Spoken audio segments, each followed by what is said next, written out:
Good morning, Magic players. Thanks for tuning in. Thanks for watching. We made it. We are finally here at our top 16 of our TCS Rocket Series tournament. We have 16 players competing for that sweet token, bragging rights, and the trophy. Thanks for tuning in. My name is Zach Miles. I'm Joe Vetti. And we have our round one coming in here. While players are shuffling up here, we got a couple things. First off, just like all these other streams that we've had here for you, the stream is going to be sponsored by VaultX. Making some high quality deck boxes and binders for you to put all your cool cards into. Top 8 of this tournament is also getting a sweet VaultX deck box, so thank you VaultX for that.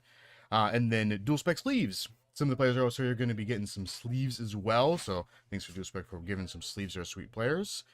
Quick breakdown for today. We're going to have a round of modern, a round of standard, a round of modern, round of standard, round of modern, round of standard, and then the top 8 is going to be all modern. So it's 6 rounds with a cut to top 8. 3 rounds modern, 3 rounds standard, then all modern for top 8. This first round here is going to be going based off of the seeding for the top 16. So this is 1 and 16. So Gage is going to be choosing whether to play a draw. The remainder of the tournament will be chosen by the dice roll. So a little bit easier on going on. We have a little bit of a meta breakdown. For modern, we've got 1 blue black frog deck. We've got a Jeskai Prowess, 3 Boros Energy, a Ruby Storm, a Blue Belcher, Hollow One. We have a smattering of Eldrazi. We have a mono green Eldrazi, which is not this Eldrazi. We have we have 2 red green Eldrazi decks, which this is one of them here. We have Eldrazi Breach. We have Izzet Prowess, Mono Black Necro, we have Yogg, which we see here with John playing, and then we have a Blue Moon deck. We'll go over the standard breakdown on round 2 when we actually get into standard. But let's get this rolling. And then just a reminder for folks, as Zach said, this is it. This is what we've been playing for. Every other Rocket Series event we've streamed since August has been leading up to this. These are the players who have the 16 best records across those events. Yeah, so congrats to all of them for doing such a great job. Huge achievement, huge accomplishment. Oh, yeah. Like great, really, really tough competition throughout the series. So huge congrats to all of them to make it out here, and like awesome for all of them to be playing today. All right, glad to have him here. Looks like Gage was not liking his hand. John was thinking, I got a little glimpse. I saw a Soul Cauldron, a Young Wolf, a Verdant, and then a Grist, I believe. I didn't see quite what else he had in there. Sitting there waiting patiently for Gage to shuffle up. I know that's sitting on John's side of the table playing Yawgmoth against these Eldrazi decks is like never an ideal place to be. Yeah, it doesn't feel good. From what I saw in John's hand, that's what you want to be doing. Like you have the Cauldron Young Wolf, like you just kind of want to go for a combo quickly. Yep. You just want to get into the Eldrazi deck before they can stabilize. Yeah. As soon as they start taking out your lands or like 2-for-1ing you and your creatures, it's a struggle. Yeah, Gage got a really interesting one here. He's got all the colored sources. He's got a Commercial District, a Stomping Ground, and a Wooded Foothills, 2 Utopia Sprawls, and then 2 Kozilek's Commands. So no colorless sources, which is unfortunate. Eldrazi Temple instead of one of those lands, or even another Utopia Sprawl would be pretty good. Mm-hmm. We'll see if he wants to keep this. Looks like he is. So he's going to ship one of the Kozilek's I think Commands. it's fair. Like, the deck is sort of like what traditional Tron was, where it's just like you have every piece to like as your mana accelerants, and then you just have haymakers. So like chances are he'll find a haymaker. Oh yeah. All right, so John drawing a Verdant for turn. So he's gonna Verdant, probably just sack it here. He's going to get a Overgrown Tomb. Yeah, just gonna get an Overgrown Tomb. And then he's gonna Green Sun Zenith for 0. Okay, so that's why he kept that hand. So there's a Zenith in there, so. I remember him telling me about that. He got that altered a really long time ago with the Hulk on it. Ooh, a Sowing Microspawn. Okay. Alright, so it looks like he's going to go for just a double Utopia Sprawl next turn, I think. That's my guess. Yeah. Just like Utopia Sprawl in my forest, Utopia Sprawl in my forest seems and then not bad. This is open deck list for players, so Gage will be able to figure out, like, is John on main deck Fulminator Mage? Do I need to worry about John interacting with whatever land? Like, so Gage can decide whether or not he wants to double up on a Utopia Sprawl or spread them 1-1. Yeah. Yeah, I think that doubling up onto 1 is probably correct, because I believe John is on Fulminator's main. because of this deck. Which makes sense. Yeah, because of this deck exclusively. All right, so John having a Young Wolf. He's got Yawgmoth, Cauldron, and Endurance in hand. Endurance doesn't do too much in this matchup, which feels a little bad. But we've got some action here. He can Grist this turn, and then just have Grist on the battlefield, and then start milling away. Because if you can mill away enough stuff, your Soul Cauldron and your double Young Wolf are going to do a lot of work here. Or even just set up for the Grist Ultimate later on. Yeah. Just get that extra 7-8 points of reach. It's huge. Just close the game out. Yeah. You're going to put 2 blockers on the battlefield next turn. The turn after you play Grist. So. Oh, he's going to get the fancy Swamp. And the Aether Drift Box Topper Swamp. Oh, yeah. I'm not sure if I like those. I am in the same boat. Yeah. And it's just really the lands. There's a lot of the spells that I really like. Like the Chromox is sweet. The Chromox is sweet. The Valor, the Glorious Flagship, that one looks so cool in the first place foil. It looks so good. I think it just comes back to like a problem we've had with lands more than once in like semi-recent sets is like that swamp's gold, it's not black. Yeah. Yeah. It's not as rough as some of the other ones, but for me personally, like I like being able to just like you take the quick glance, like that's green, that's a forest. That's black, that's a swamp. Easy peasy. And that kind of isn't quite all the way there. Yeah. So we will see John play that Grist. He's gonna plus hits an Overgrown Tomb and makes a last season's winner, Chaz Tanner token, 1/1 insect. Gage has some options here. I mean, really, I feel like you want a microspawn so you can get into a colorless source, so you can cast your Kozilek's command. Yeah, so he's just gonna cast this for 4. Gonna get a temple. Which definitely makes sense. He does have a Rumble. Yeah, so Gage's draws were the microspawn that he just cast, and then the Malevolent Rumble that's in his hand. Yeah. I maybe would have liked to Rumble first, see if you can hit a colorless source or another. Like, if you just hit any other land, then it also still just works.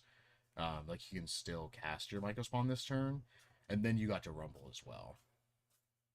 I guess now he still gets a Rumble, but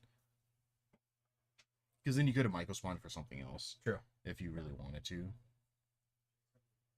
Oh, an interesting 4 one. creatures for Gage. Writhing Chrysalis, Sowing Microspawn, Sire of 7 Deaths, and Emrakul the Promise End. Yeah. He does have Sire mana right now. He's got 8. Emrakul's pretty far off, considering he just hit 3 creatures. True. I do like Sire here. Yeah. It's Ward pay 7 life, just gives you so much reach. Yeah. It also stops John from being able to swing in with a little chip damage for like 1 and 2. Yeah. And yeah, it looks like Gage is deciding between the Emrakul or the Sire. Yeah. The Emrakul costs 10 currently, so that is quite a bit. He does not quite have 10. He has 7. 8 if you include 8, 8 with the spawn. And he's a Kozilek's command, so you'll be able to follow up with it on the next turn. Which that's what I'm guessing Gage is going through in his head right now. Does he want to just play the Sire this following turn, or set up to do command and then Emrakul? Yeah. Over 2 turns. Yeah. Okay, so he's gonna take Emrakul. So he has that set up for the following turn. It is just difficult situation here because John has double Young Wolf plus Yogg in hand. So there could be an awkward situation in which Gage takes John's turn and then just kills him with his own Yogg. So pretty awkward. I think I kind of like just endurance in here. I think that'll put I want to start off with a mill. This is a delight halfling. 2, 3, so 3, I do like the mill first. 4, 5. Yeah, so if he endurances him, he doesn't have. Well, I guess he'll get the Kindred and the instant in the graveyard, so he'll have enough mana.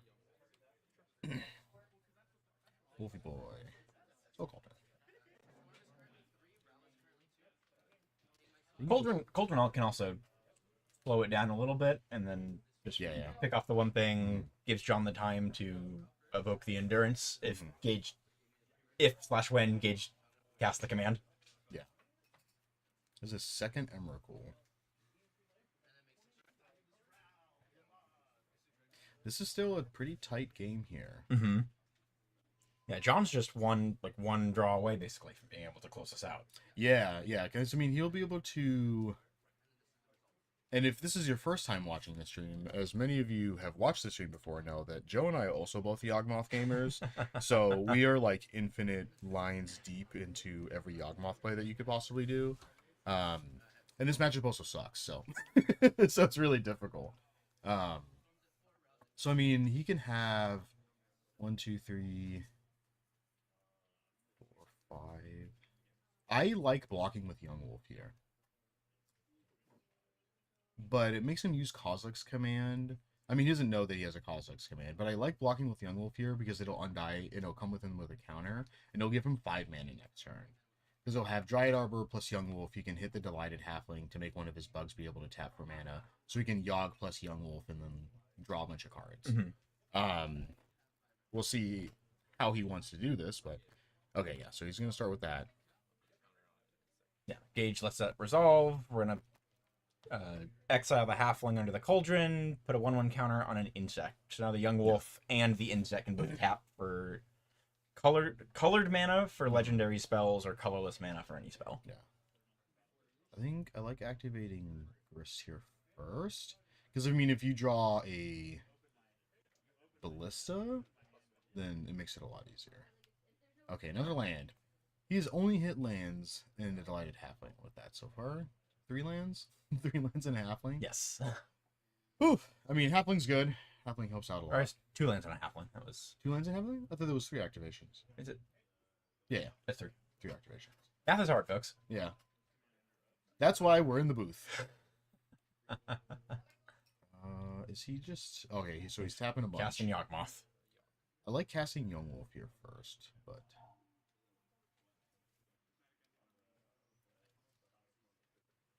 Because then your Yogg is safe. Young Wolf.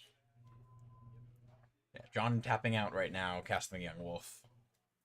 Has the option to Cauldron exile a creature from Gage's graveyard to put the Halfling ability on another creature. Yeah. The insect that did not enter the battlefield this turn. So John can go draw a bunch of cards here. He's looking for, I think, just a Ballista. He could also Chord for 0 to hit the Ballista. And we talked about this list as well. He's on 2 Ballistas. So there's a higher chance of drawing it, and then I believe just 1 Chord. Last time we checking out. John's on 3 Chords, 3 Green Sun Zenith. Yeah. Is on 2 Walking Ballistas. 2 Walking Ballistas, yeah. So then Walking Ballista's a kill, because you can just ping with all of your counters.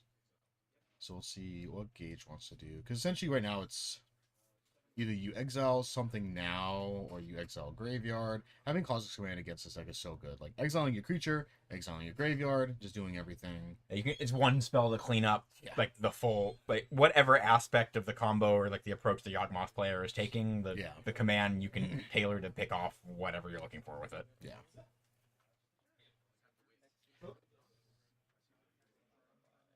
Gage is counting mana, casting the command, deciding on modes, is my guess. Yeah. I would have maybe liked John to see to wait it. Just to wait. Just to like present combo, go. Because if he like gauges nothing, then you're like, great. I have a whole nother turn. But if then he Kozilek's command, then you can still combo in response. Yes. So like. So it looks like Gage is responding to the Young Wolf Undying trigger on the stack. Okay. Exiling the graveyard. Making 6 spawns. Which will resolve. John hasn't played a land this turn either yet, so. That is true. Yeah. Because now Gage has. Okay. That's not not what you're looking for. Not particularly good. Gage does have the mana now to just cast Emrakul without a graveyard. Yes. I thought John drew another Young Wolf. I think his hand is 2 Young Wolf. 2 Yogg, 1 Young. Yeah, so he has another Young Wolf. So this is now a little bit awkward. I think I like just going sacking Young Wolf, killing a dude, killing just a spawn. It comes back with a counter. Sacrifice my summoning sick creature, because you can still draw like 5 or 6 cards here, looking for an out. before like getting a land essentially is what he wants, because you don't want to use your cauldron yet, because he wants to be able to hit a ballista with it. Yeah, John has played Yawgmoth enough to know this is sort of like this is the make or break scenario for the most part. Yeah, it's like if he doesn't win here, it's unlikely he'll be able to get anywhere once Gage has control of John's board with a Yawgmoth. Yeah. Oh yeah. All right, so those are Rumble. Not really what I'm trying to say. What's another land? Just another land. Just a wee little land. Okay, so he's gonna go Dryad Arbor. Go to counter here. Draw a card. Target the Young Wolf. Alright, there's a Shifting Woodland. So that's an untapped green source, so we can play another Young Wolf.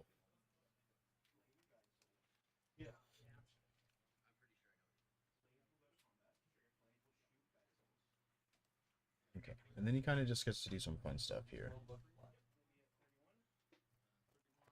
Yeah, it's playing another Young Wolf. You're gonna be able to. He's assembled Yawgmoth's bargain. Pay a life, draw a card. Yeah. Very fitting. That is a Dredger's Insight, which I don't believe John has the ability to get that into play now. Yeah, he won't have the mana. Cannot cast it. But that would be infinite life for a creature leaving your graveyard. Yeah. Okay, so there's a Misty. Yeah, really just looking for a Corridor Ballista. Okay, there's a Young Wolf. Don't want that. So many outs. Where is it? All right, there's the Ballista. Cool.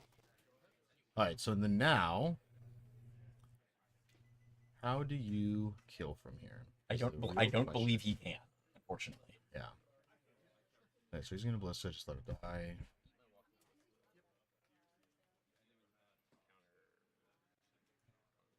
Put the counter here. Yeah. So now every creature with a 1/1 counter on John's board has the ability to Delighted Halfling and Walking Ballista. Yeah. Fortunately, because Gage is at 17 and John's at 9, it's a pretty big life differential. 4, 5, 6, 7, 10, 11, 12. So he's only got 12, but if he like, he's gonna want to just wipe the board here. That's what he's doing. He's gonna wipe tokens here, and if Gage doesn't draw a land, then this is just game over. I do like this approach by John. Yeah. This lets John like sort of 2 for 1, like pay a life, kill 2 of Gage's spawn. Yeah, so he's just looking to keep Gage out of Emrakul, which that's Gage's hand right now. It's 2 copies of Emrakul. Yeah. And then with the Yawgmoth ability targeting the spawn, Gage has been sacrificing it in response. So he doesn't draw. Yep. Stopping John from drawing the card there. Alright, let's see if Gage draws a land. If he does, then it's game over. If he doesn't, then it's game over. John has the Endurance in hand too, though. So if he wants to evoke... Oh, yeah. I would like... Yeah, there it is. I do like this a lot. I think it's a really smart move. Yeah, just to rumble. Yeah, because then this puts Gage like way off Emrakul now. So 3, 4, 5, 6, 7. You would have 8 if he drew a soul land. And then not enough. John activating Yawgmoth's ability, sacrificing the Endurance with the Evoke sacrifice on the stack to kill one of his Young Wolves, put the counter back on it. Yeah. Alright, and he does have the Dredger's Insight, so this game is officially over. So at this point for John, he has access to every true infinite combo in the deck. Yeah. But for folks at home watching, Dredger's Insight is sort of a Malevolent Rumble effect when it enters play. Yeah, he's just going to scoop it up. Yeah. Mill some cards, pick up a card, a artifact creature from your graveyard, put that into your hand. And the second line is whenever a creature leaves your graveyard, you gain a life. Yeah. So now with Yawgmoth's activated abilities, when your Young Wolf, the Undying trigger resolves and it leaves your graveyard to come back to play, you gain a life. Yeah. You also just got to go infinite by ballisting your own Young Wolf over and over again and gain infinite life. Yes. It is which is so cool. Even before Dredger's Insight came out, when we got Agatha's Soul Cauldron, I wrote an article about the deck and the combos, and I think I capped myself at 7 pages. Yeah. It's a lot of lines, a lot of little niche scenarios for how you get in there. Yeah, there's just 1 or 2 different lines for Yogg. It's no big deal. Per card. Per card. All right, looking at sideboards here. So Gage's Eldrazi list is not on Karn the Great Creator. So he has a more or less traditional sideboard with multiple copies of cards. We're looking at 3 copies of Nature's Claim, 4 copies of the Stone Brain, 1 Kozilek's Return, 4 Stone Rain, and 3 Trinispheres. I saw Gage grab some of the Stone Brains and the Kozilek's Return. Definitely makes sense. Stonebrain, real good. Exiles Yogg, exiles Young Wolf, exiles any like value creatures that you don't want to see. So playing 4 of those is pretty good, especially when you're doing on turn 2. Most creatures in the deck are toughness 2 or less, so even just casting the Kozilek's Return is going to wipe the board. Oh yeah. When you cast your 7-drop Eldrazi and get the trigger to flash it back and deal 5, you're wiping the board. Sideboard on John's side, he's got 2 Abrupt Decay, 1 Collector Oof, 1 Culling Ritual, 1 Endurance, 2 Fatal Push, 2 Force of Vigor, 3 Fulminator Mage, a Scavenging Ooze, and 2 Thoughtseize. Fulminator Mage is an easy add, and then 2 Thoughtseize is always good. You can snipe off some early stuff that you don't want to see. Depending on Gage's list, I mean, and I don't really like bringing in Oof, but it could be good. Just because he doesn't run, since he's not running Karn package, but he does have the 4 Stone Brains, so it's kind of like, kind of a toss up. I think I'm personally more of a fan of Oof against the Karn variants. For sure, definitely. I actually, ironically, don't really mind Culling Ritual in this matchup. It kills spawns, it kills Utopia Sprawls, it kills Talismans.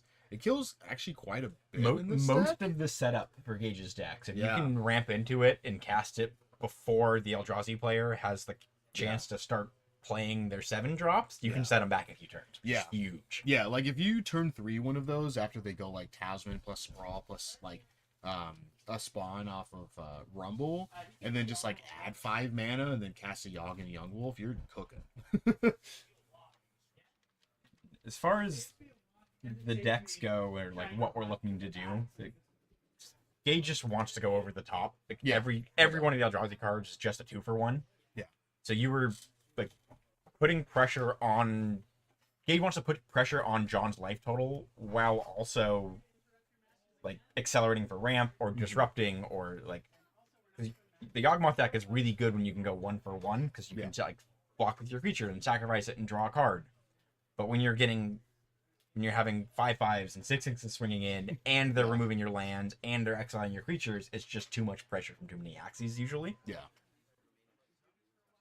Which is, just, in a nutshell, why the matchup is rough on the Yawgmoth side of things. Super difficult. Additionally, it's not a blue deck, so you're not playing Consigned to Memory. Yeah. Yeah. Which is also like, oh man, I wish I had that. What if you just play Yogg with Consigned? People have tried. I have seen lists. People have tried. Yeah. I did it for a hot second, play something similar. I remember the Yawgmoth decks that were just playing Nadu. Mm-hmm. Yep. Like, just Yogg plus Nadu. And then everyone realized, like, we're just kind of jumping through hoops that we don't need to be. Let's just play Nadu. Let's just play Nadu. It's just easier. Dark times. Yeah. All right, so I think he's readjusting here. He's thinking about only bringing in. Okay. Only 2 brains? I think those are the ones going back to the side. Yeah. He's looking to bring in some Nature's Claims. Yeah. Honestly, all 15 cards in Gage's sideboard are somewhat relevant. The Stone Brains the Stone Rains, apologies, are probably the least so, but even then, if you like fire that off, take the Yawgmoth player off their black source, that could just be game ending. Yeah. Yeah, sometimes it's like just cutting cards that you think are dead in the matchup also just feels good. So we see Gage with an Emrakul the Promised and the Cavern of Souls and 2 Ancient Stirrings pull off to the side. Which I believe are the 2 copies of Stirrings in the deck. Yeah. I did see he was debating taking out one of the Sire 7 Deaths. Which I can kind of get. It's also just kind of an unbeatable creature with Yogg. It's just, it doesn't stop the combo, but if you're like doing a fair mid-range match on the board, like no, I don't think anything in Magic can beat that. No. Like it does everything. Yeah. It's like, oh, you want to target it? All right, take 7. All right, so he's bringing in 3 Stone Brains and then one of the Kozilek's Returns. So he's leaving one of the Stone Brains on the side.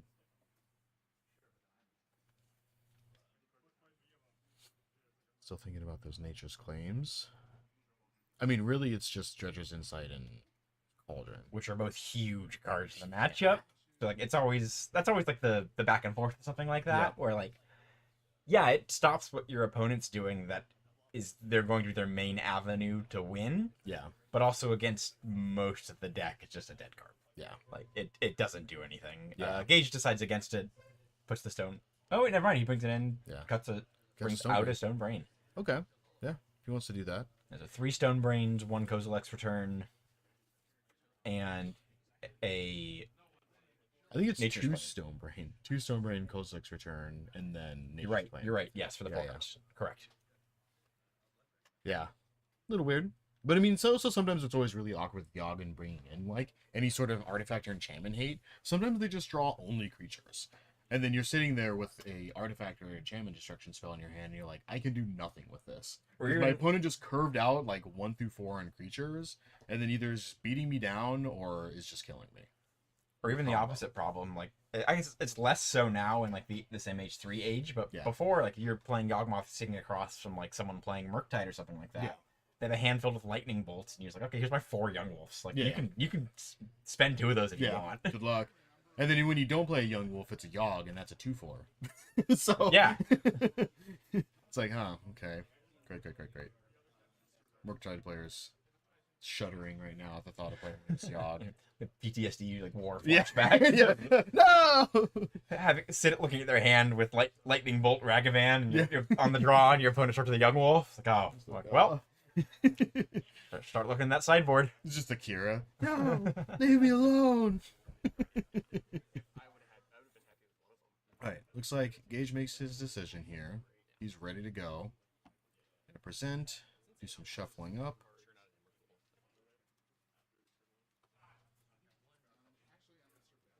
So focused, laser focused. I can just imagine in John's head right now, he's just so stoked. Because I was definitely talking to him and he was worried about playing Gage round 1. Because this matchup is not good. Which is fair. Gage also has just been on an incredible hot streak. Oh, yeah. Yeah, he's been crushing it this season. Out of the 8 Rocket Series events, he top 8'd 6 of them. Yeah. Placed 9th at the other one, and then didn't play one. Yeah. So, yeah. Yeah. So he was running hot. I think he was in the finals 3 times as well. Yeah. Either for like winning or not, but made top 2. Yeah. So yeah, he's been on a pretty good run. So the combination of that and a bad matchup is, not what you want to start. I would not want to sit that against that either. But still, up a game. That's huge. Up a game on the draw. Oh, so if Gage does take this, John will be on the play for the 3rd game. Yeah, it's huge. Yeah. Yeah, hitting turn 2 Fulminator is real nice. So that's what John is looking for here. Just halfling and a Fulminator and to blow up your land. Yeah, you need some Cauldron and some sort of action. Yeah.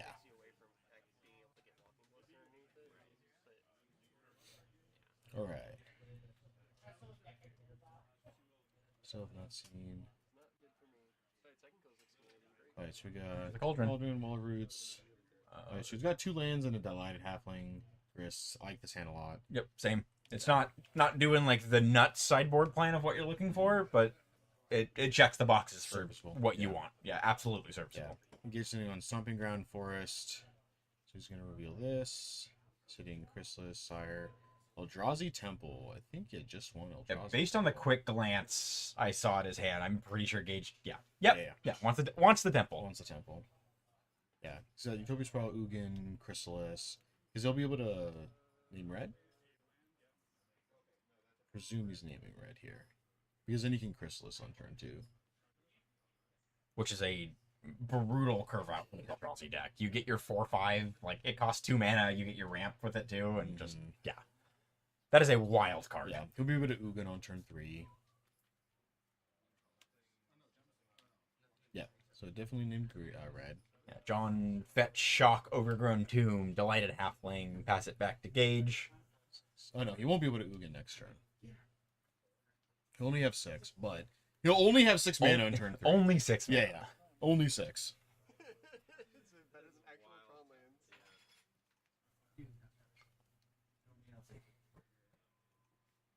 believe John's hand is the Cauldron. I think I saw an Endurance in there. Ooh, there's a Rumble. It could be really good here. Yeah, it's got Endurance, Wall of Roots, Grist, Rumble. Has the extra land to Rumble Cauldron if he finds something he wants, which is nice. Mm-hmm.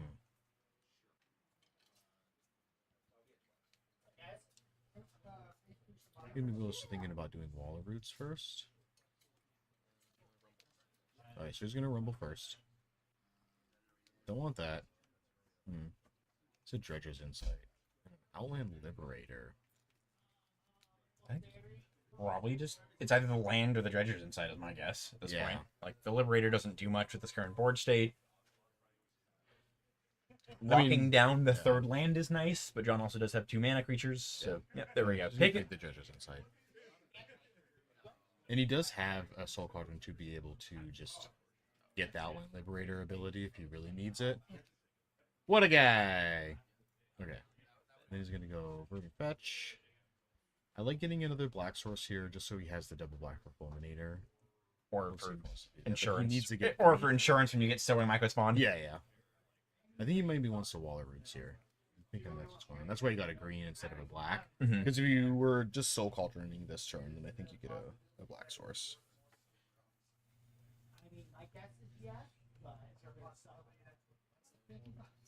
Yeah. There we go. Wall of Roots. Ship it on back. And this also blocks Chrysalis. Ooh, that's a Sire. He has enough mana to cast that. 4, 5, 6, 7. Yeah, he can Shock into Stomping Ground. Stack of Spawns, play Sire. And then we got a little bit of a clock here. Sire does hit like a ton of bricks. Also has a life gain. The life gain. So you just kind of swing. It's a 14-point life swing when you get in with it, and it's vigilant, so it blocks. Like it does everything. Yeah. The world is your oyster. Could you imagine if it had a cast trigger as well with the other old Nazis? Oh my gosh. Just yeah. Cast triggers, you gain 7 life. it has that. Yeah. When you cast it, you gain 7. When it attacks, you gain 7. He wants to play. He's got some options here. I think he's maybe also debating between that and the Devourer to like snipe off the Halfling, probably, or the Wall of Roots. I mean, I would probably hit Wall of Roots over Halfling because you don't have any counter spells. Counter spells are irrelevant to you, and Wall of Roots is essentially worth 2 mana for Chord. So let's see what he wants to do. I know Gage is also aware that Wall of Roots factors into the Cauldron combos the Yawgmoth deck has. Yes. So it's like an extra bonus on top of that. Yeah. Yeah, she's gonna Devour. Yeah, hit that. It also gives him a free attack with Writhing Chrysalis too. Also true, yeah. Lots of upside for the Devourer, casting the Devourer, and then after that choice, targeting the Wall of Roots. Yeah. John untaps with 3 mana, draws a Prospus Innkeeper. Oh, it's the new RCQ promo, right? Yeah. Yeah, I just picked up one of those for my deck, and they look so cool in foil. I'm always happy when they do like these new, I don't want to say experimental, but like the newer art choices for cards. Yeah. And like they do the foiling or any of the treatment, and it looks really good. Yeah, it's always like nice and affirming. Like, oh, they're trying stuff and they pulled it off. That's great. It's like I like this. Yeah, so it's got some options here. Innkeeper, Cauldron, Grist, Endurance, and Dredger's Insight, I believe, is John's hand. I'm just gonna Innkeeper first. Get a treasure. What is he going into here? Not another land. I kind of just like Dredger's Insight in here. I agree. Dredger's Insight, maybe try to hit a land drop or some other creature that you can kind of use to factor into some game plans, get some extra lines and some options moving forward. I guess the land it is. Yeah, get the Verge. Yeah, grabbing the Verge, playing the Verge. The Verge has been a huge upgrade for the Yawgmoth deck. Yeah. Like I don't think I was in the majority for it, but I hated Blooming Marsh in the deck. Oh, yeah. Could not count the number of games where I just it would have been over, but my land came in tapped. Ooh, Cosmic's Return. That was a good draw for Gage. Yep, fire that off. Attack 2 for damage 10. to all creatures. In for 10. Yeah. Wow. So verdant. I don't think that's cutting it here. The Judge's Insight was definitely an unfortunate hit, but Yeah, John Gage has the Nature's Claim too. John doing some math. I think he just has to grist plus to make a blocker, use his fetch land to get a Dryad Arbor to make a second blocker. That's really what he's got right now. Yeah. Unfortunately. Yeah. Which also won't do the trick if Gage draws like a soul land. Because then he can just cast the Sire and then okay, he's gonna draw a soul land. Because it's like cast Sire, Cosmic's Return, wipe your board. I saw this 6/6. Yes. Yeah. It's living on the edge.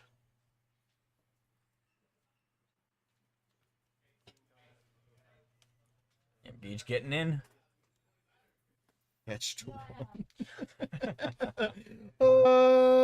No.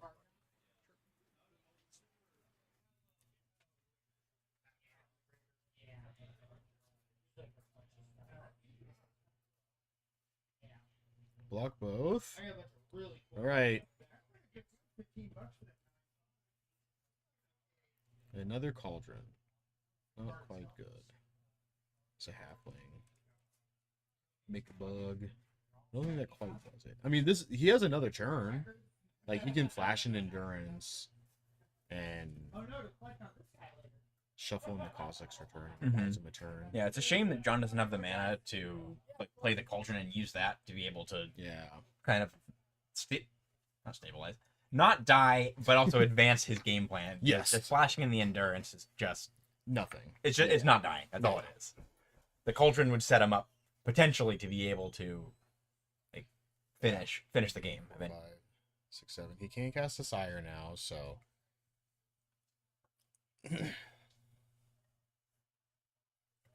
I think Gage is doing a grist ultimate count there just to double check. Yeah, because sometimes I can get in for a bunch. All right, so flash and Endurance. Yeah, shuffle this back. We'll put it on the bottom, I guess. Yeah. I'm so used to like shuffling and then putting on the bottom.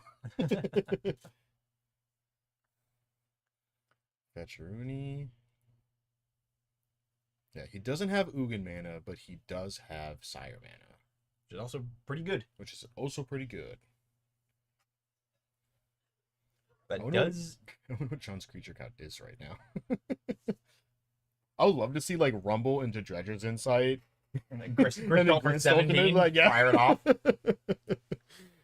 That's a lot of damage.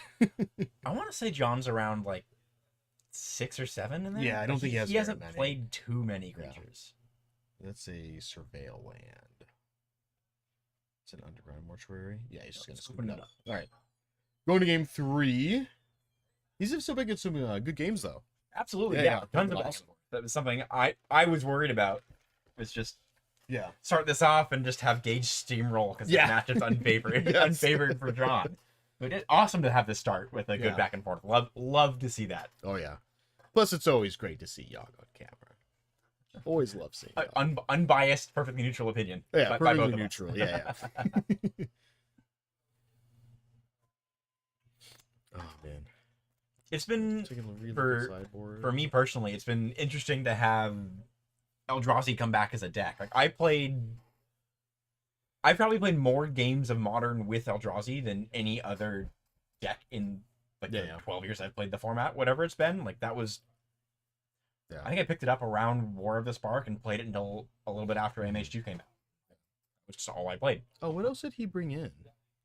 Because he did cite out 5 cards. I thought, because there's 2 Stonebrains in there. So 2 Stonebrains in a return. I think he has. And then he brought in a Nature's Claim. I think he brought in 2 Nature's Claims. I only see one in right now in that. Okay. That is not where you want to be, Gage. I guarantee it. On the play, maybe. Probably not ideal, but maybe. On the draw, I don't particularly love it. So Good morning, Mr. Yargle. Good to have you. Trinisphere is one of those cards where sometimes it's just Oh yeah, sometimes it's just an I win card. Yeah. Like it is one. Like you can't turn one it in Modern like you can in some other formats. Yeah. But like it is Not one anymore. of the most. Oh, I have done it. Yeah. One of the most brutal cards to get hit with early in the game. Yeah. It's like, I guess I'm waiting until turn 3 to play my 1-drop. It's great. Alright. Looks like John make any adjustments? I don't think so. I saw him thumb that scavenging use to the front of the pile. I don't Yeah. don't particularly love that here. No. It's like literally just Emrakul and that's it. I think John's sticking with where he was. So I approve there. Yeah. I'm sure he's been consuming a lot of info about this matchup in particular because this matchup is so terrible. And John knew ahead of time that there would be Yes, yeah. multiple players on Eldrazi. I think 2 or 3 of them are on the same exact 75 as they were playing two weeks ago at the last Modern event. Yeah. Yeah, we were talking to Gage a little bit earlier, and he mentioned that he was switching over to the red-green version from the mono-green version that we saw him play earlier this month, because Chrysalis is just good. Yeah, the red gives you a little bit of extra reach in your worst matchups. Yeah, he brought up 3 points when I was talking to him. One was Chrysalis. It's a good, just cheaper like mid-range bridge to your top end. The mono green version didn't really capitalize on Ugin as much as he wanted. Yeah. And then also the red sideboard cards are really, really impactful, especially in the Eldrazi mirrors. Yeah. Interesting hand. Kozilek's Return, Stomping Ground, Kozilek's Command, Myco Spawn, Utopia Sprawl, Eldrazi Temple, and a Forest. Sounds good. Some land. That's 4 land. 5 lands and a Thoughtseize. Yeah, good call, John. Shipping it back. I feel like engages. If you have a hand with Eldrazi Temple and Kozilek's Command, that's like. Yeah, you're feeling good. You probably keep that. Yeah. Yeah, you have 2 different, like, quote-unquote soul lands, essentially, because you have Utopia Sprawl plus a Forest, and you have Eldrazi Temple, so... Also, like, I need to double-check here. Am I just tripping? No, he definitely does have 4 Ugin's Labyrinths in his deck. We've just seen 0 all of these games. It just happens sometimes. Like... the card just doesn't exist. It's just not there. Alright, we got Wood of Foothills, Young Wolf... Rumble, Endurance, what is that? Liberator? Another Rumble, I think? Oh, that's a Judge's Insight. I kind of like this. Super Aggro Mill. What is that? The black card. That's a land. It's a land, okay. I believe it's a Verdant Catacombs. Yeah. Could be off there. Agent Lion in the chat. Deck list will be posted sometime this week for the event. We don't have them available now as a command, but check the TC's Rockets website later this week and they'll be up. It's a Fulminator. Ooh, that's a good one to have. Yeah, it is. Especially because he has 8 looks for a Cauldron. Yeah, if you draw a land right now and be able to just, I guess Gage is on basic forest, but still be able to get it out early.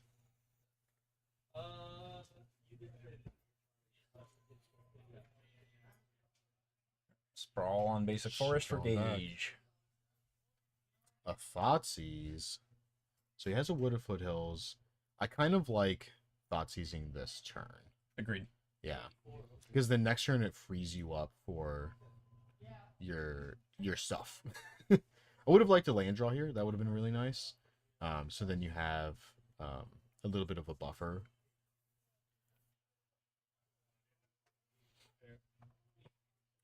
I think I'm getting a Surveil land here. That was correct. That's where I'm at as well. Like you use the Thoughtseize, just hope to pull Gage off for a turn. Yeah, get literally the Kozilek's Command. Yes, yeah. That's the only thing you care about right now.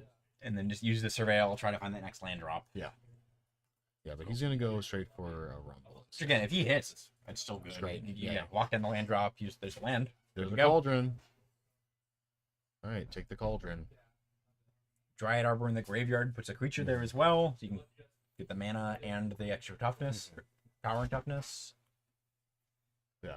And Young Wolf beats. Yeah. This does also put Gage in a weird spot because now he can He can Michael Spawn and ramp himself for next turn, but he might also need to leave Kozilek's Command up. Also, Stone Brain was draw for turn for Gage. Yeah, so he can Stone Brain next turn. Yeah, he's debating which one he wants to do here. What do you think about Myco Spawn grabbing a Bazooka Bomb? Because he knows John just took the Cauldron. Yeah. Right. He's going to leave up Kozilek's command here. Also fair. Yeah. It's just, yeah. I know Zach and I have mentioned this more than once on stream. If you can, if one of the lines is casting Kozilek's command, like, odds are it's not wrong. Yeah. Gonna jam in for one. Thoughtseize. Yes. He's gonna Fulminator, which is also pretty good here. It is. Unfortunately, Gage is going to be able to pick it off out of the graveyard with the Kozilek's command. Yeah. Yeah, command for 2, be able to make some spawns, pick off the 2 creatures in the graveyard, probably. Yeah. John is a land draw. Or I guess not even. You don't even need to worry about exiling the creatures in the graveyard. You can Mecca Spawn for Bog if he wants. You can do that too. Few different ways for Yeah. Gage to get there.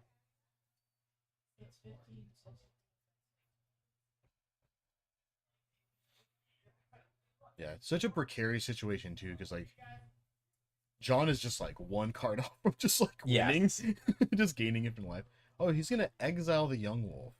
That's Make interesting. 2 spawns. Yeah. I really like that pick for Gage. Yeah, I that's an interesting I one. really like that. Oh, you could. That Oops, temple's another temple. an amazing draw for Gage. Yeah. So he's gonna micro spawn. Yeah, kick it. Yeah. Exile a land. Ramp 1. Yeah. See what Gage grabs. Yeah, and then going for the bog. Yep. Oh man, that is a. That was a turn. Wow. Yeah. Oof. There's It's all the things Yogg doesn't want. I'm not I drawing any think lands. You hit one of my lands.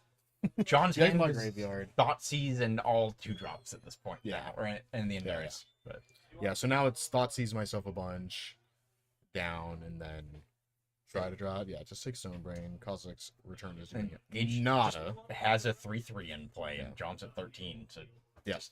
yeah, like it gets the Gonna do the job done, beats. like for sure. John down to 10. That was a Verdant. Huge draw for John. Yeah. All right, see which one of his 2 drops he wants to play. He's just gonna go for a Swamp. I think I like the Dredger's Insight right now. I like Rumble so that you can have 4 mana next turn, in theory. That's true. Yeah.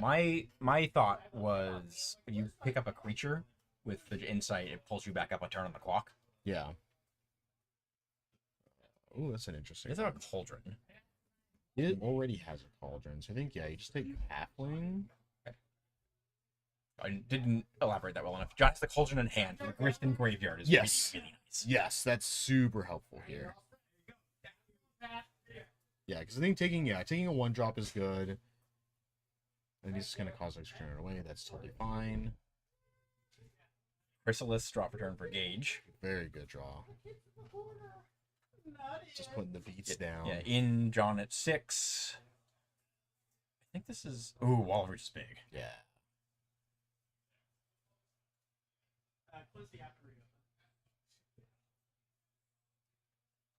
I was going to say, I think this is it, because John has another Kozilek's Return in hand. But Yeah. the Wall of Roots was the draw for John that Yeah. keeps him in this, potentially. So he might go spawn. Oh. How quickly it did it, it landed away. And so Gage sitting on 9 mana right now for Eldrazi spells. Okay, he's gonna go to beats first.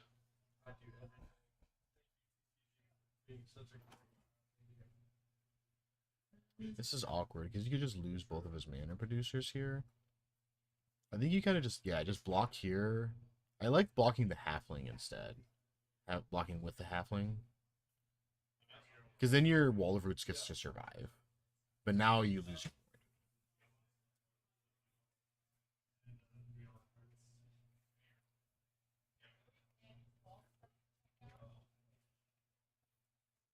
Go to damage, use the spawn, so you're not killing him with the command. Yeah.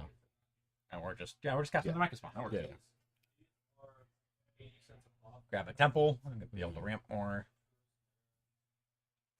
John, it yeah, is that's magic. that. I think that's a fair time to extend Yeah, the hand yeah, for yeah. John. No, Always most rough for like a big comp RL event like this. Where, Yeah. like, you kind of want to like play your outs, but Yeah.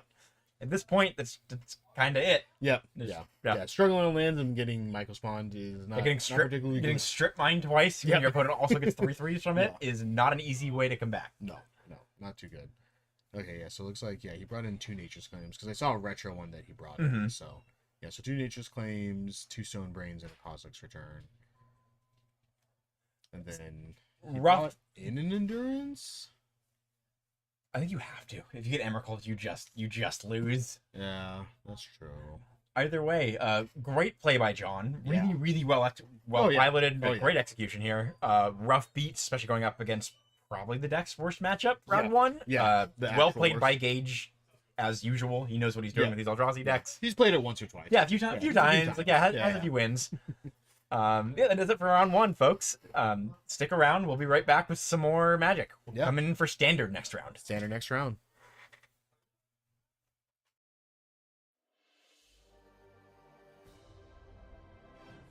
Hey, I want to take a quick second to say thank you for tuning into the TC's Rockets channel. Here on Twitch, we mainly stream live, paper Magic the Gathering tournaments, as well as the occasional Pokemon or Lorcana tournament. One of our favorite tournaments of the year is actually 9 tournaments long, and it's called the Rocket Series. And you could be watching it right now. I had a chance to ask the 2-time champion of the series a couple questions about it. Let's see what Chaz Tanner had to say. The Rocket Series is a culmination of tournaments over the course of 8 months where you get to come play with your friends in competitive formats, try to win, get a token made, and a play mat. Come play with your friends and me and all the other competitive players that you've been watching over the last 3 years. To me, the Rocket Series is a great chance to come to TC's Rockets, hang out with friends, get great food from next door, and play competitive Magic that I wouldn't have otherwise gotten to play. There's a lot of circuits on the East Coast that I don't get to play in because I work, can't travel, but fortunately, right in my own back door, $1,000 tournaments all the time. You know, I couldn't have said it any better myself. We are in the 4th season of the Rocket Series, and it's already becoming one of the best ones yet. Part of this is thanks to Voltex. Voltex has become our store's favorite brand of binders and deck boxes. Their card binders are the best way to organize, store, and trade your cards.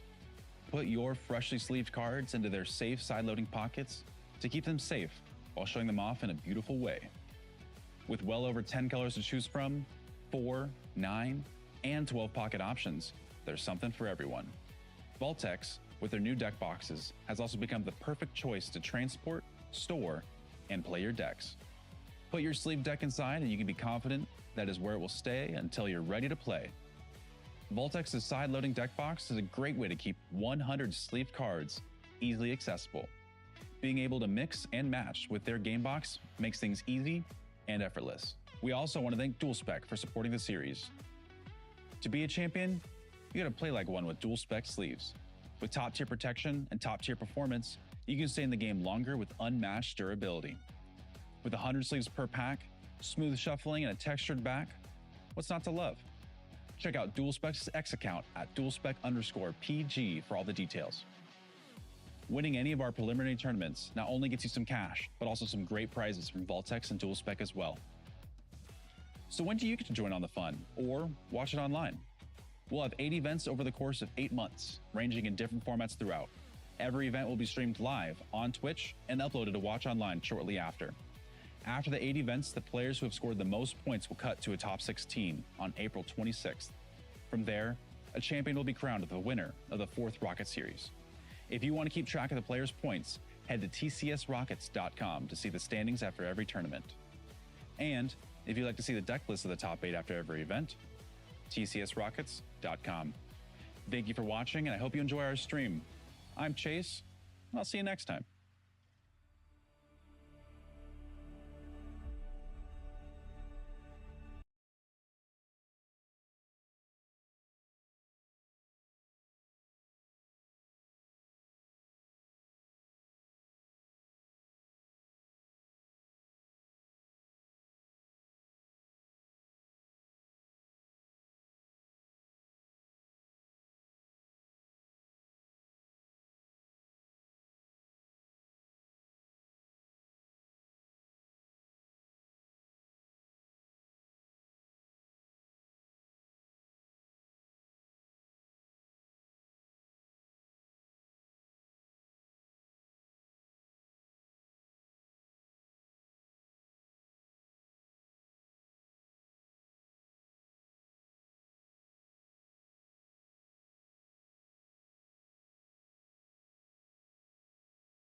All right, match players, welcome back. Just a short little break that we had there. We've got a round 2 coming in and playing some standard this round. While our players are shuffling up, cutting each other's decks here, we got a quick little breakdown for the metagame for today. We have 2 Esper Pixie decks. We have 1 Mono Red Mice. We have 5 of the Blue-Red Corey Steel Cutter Prowess deck. We have 1 Domain Zur deck. We have 2 Jeskai Oculus decks. A red-black mid-range decks. We have 2 Golgari mid-range decks. We have blue-black bounce that we see here with Michelle. And I apologize, Nick also playing Jeskai Oculus. And then we have 1 Jeskai control deck.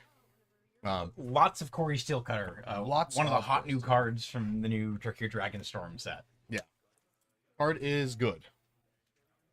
Also like a sleeper hit. Like I don't think I saw anyone talking about it before. It's been everywhere in every format.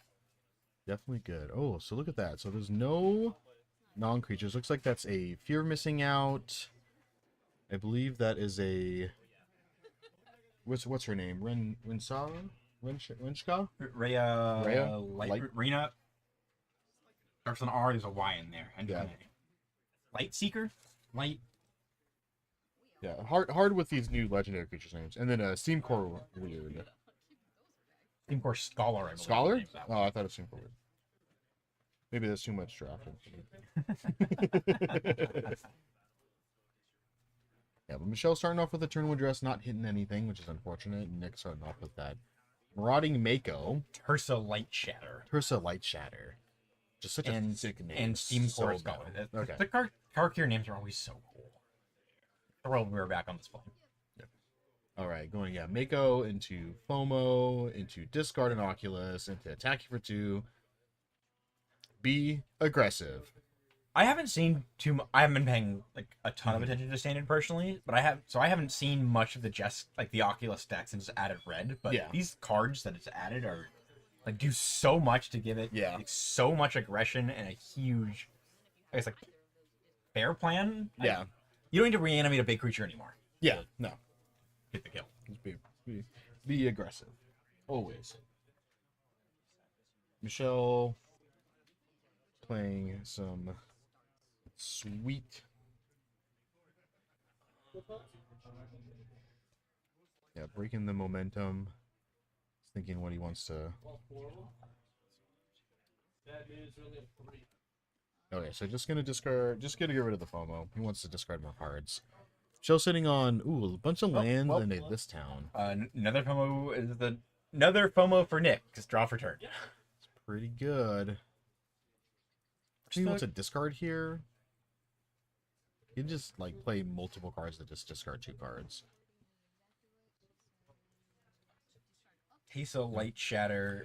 This one I know. It's a 3/3 haste, and then when it enters, you can discard 2 cards. If you do, draw 2 cards when it attacks. If you have 7 or more cards in your graveyard, you exile one of them at random, and you can play that card until end of turn. I think without paying its mana value. You need to pay. Yeah. That seems great for this deck. Yes, seems real good. Aggressive creature, fills your graveyard. There's always the switch from, I want to kind of play this discardy deck, but I no longer have Fable, so I'm going to play this other 3-drop that also lets me discard 2 and draw 2. Or also, like, Rest in Pieces in Standard. So, if you're all in on the graveyard and your opponent's playing white and wants to lock that down, they can run a Rest in Pieces, and you're just kind of done. Yeah. Yeah, so getting some beats here. Still does have a... Okay, so there's a Fear of Isolation, which is sweet here. I think she needs like a 1-drop would be really nice, a Storm Chaser's Talent or a Cut Down. But she has this town ain't big enough. Kind of bounce her Momentum Breaker as well as the Mako. You're moving the Mako for 1 mana is nice. Reset those 3 counters on it. Yeah. Slow Nick's clock back down. Yeah, and gets a removal spell back. So Nick's hitting on Fear of Missing Out, Torch the Tower, Spire Bluff Canal, and the Steam Core Scholar. Yeah, that's the one we saw at the beginning. Yeah. Oh, you drew a second one actually. He discarded 1. As soon as he discarded, or Michelle killed the FOMO, Nick's next draw was another FOMO. So, yes. Right, still only 3 types in the graveyard. He can. Oh no, that's a Profs, not another Steam Core. Oh. Yeah, Profs pretty good. Discard. Prof's is a wild card. Yeah. Like this card does so much. Yeah.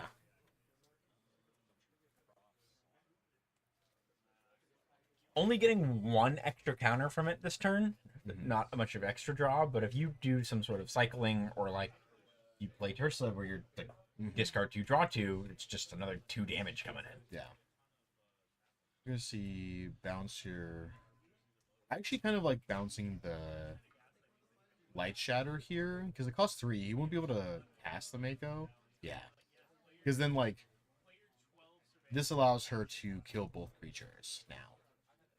So then she could just bounce that, take the 4, next turn Momentum Breaker again. Get rid of your Mako. And then have the Fear of Isolation as a backup. The scary part for Michelle. Ooh, there's another this time. That's a good draw. That negates what I was about to say, which was now Nick just has this Tursa with an extra 2 power and toughness from the Profs. But an extra this town lets her bounce Momentum Breaker to just answer that. So Michelle's good to go. Yeah. Yeah. Stabilizing here. Draw the good cards when you need them. It's the easy. game's easy. Yeah, just gonna ship it on back here. Some more action here. She's been drawing a lot of lands. Looks like there's a Shivan Reef for Nick here. He does have a good number of options. He does have that 4th land, which is a nice sweet spot for being able to leave open that Torch the Tower.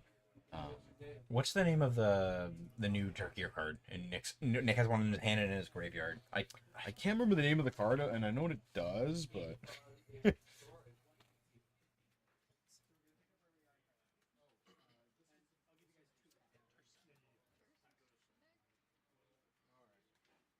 Glacial Dragon Hunt. Yeah, so it's blue-red, draw a card, and then you may discard a card. If you discard a non-land card, it deals 3 damage to target creature. Kind of just checks all the boxes that this deck wants for a non-threat card. Oh, yeah. You get to put something in your graveyard to reanimate or get value off of, and you get to remove a spell. You get to kill something. Yeah, great. Yeah, Nick looking for a helping hand here. Really wants to get back that Oculus.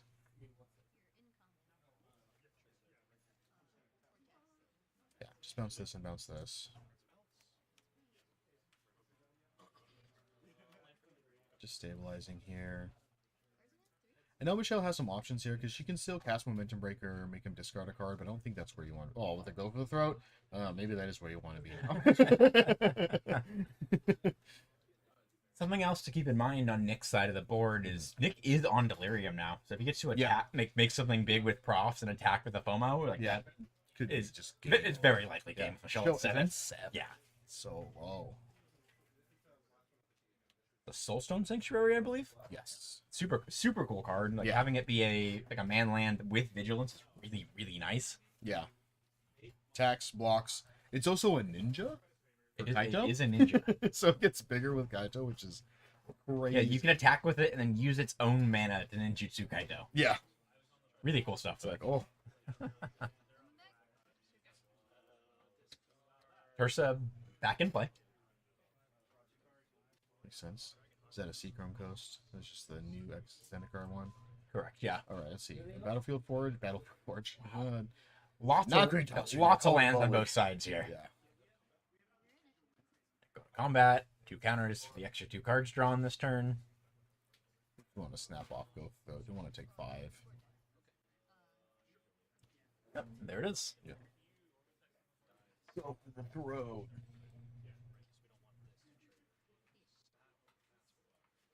I think maybe he's looking to jam. Okay, just gonna play a land and then jam a FOMO. I think he's gonna put the Oculus. Play Oculus. Or cast the Oculus. Yeah.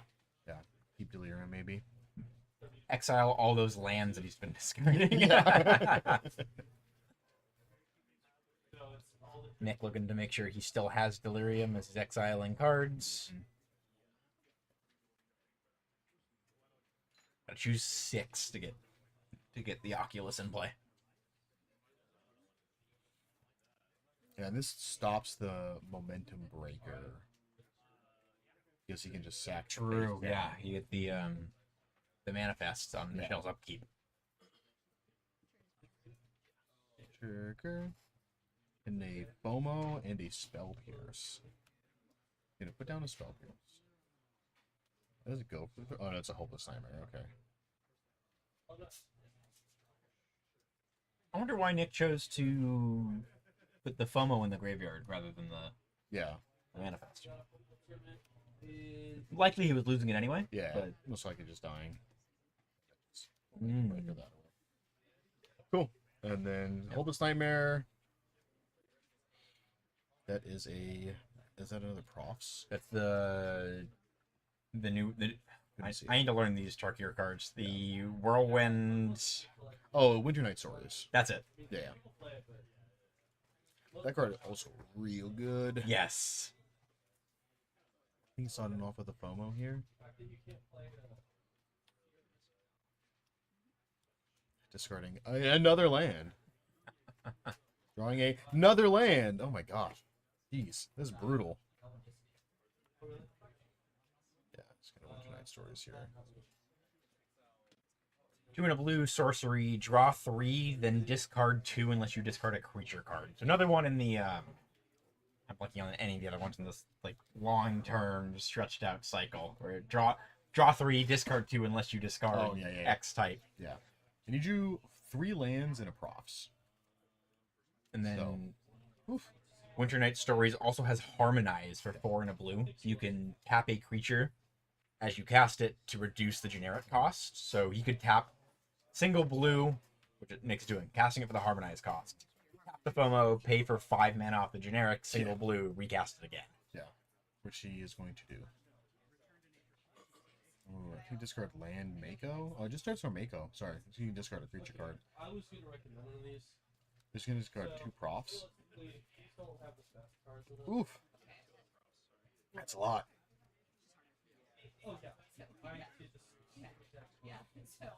Alright. We've got a Hopeless Nightmare.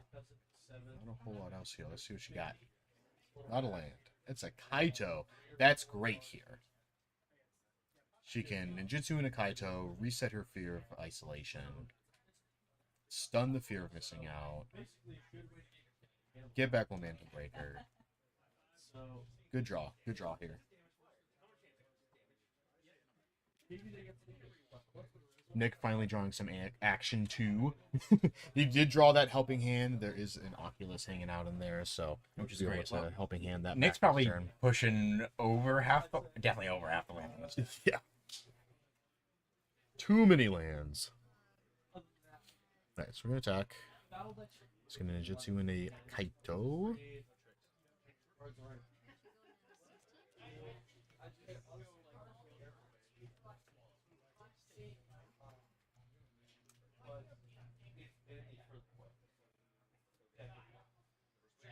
Okay, so for... Alright, let's see. She's got some options here. Another land would be cool to be able to Momentum Breaker away that FOMO, but, you know.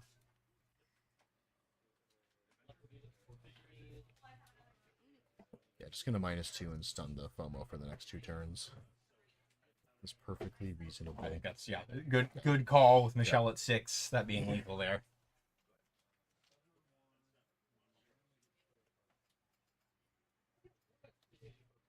Yeah, it's gonna Hopeless Nightmare something away. Yeah.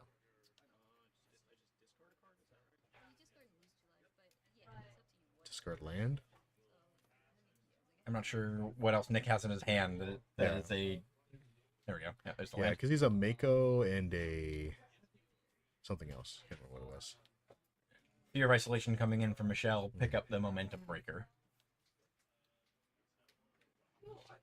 One stun counter. Stun counter down to 1. Helping hand, that's what it was. Helping hand Mako draws a... It's a blue card. Is that a Steam Core? I think the Steam Core. Yeah.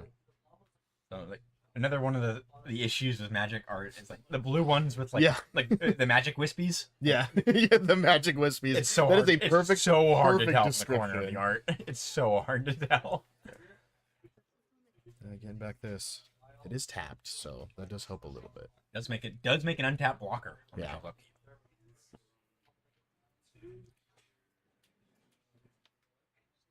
Yeah, It's weird. There's the Steam Core Scholar. 2/2 Flying Vigilance. When an ETBs, draw 2 and then discard 2 unless you discard a instant, sorcery, or creature with flying. Yeah. So, Oculus. Yes.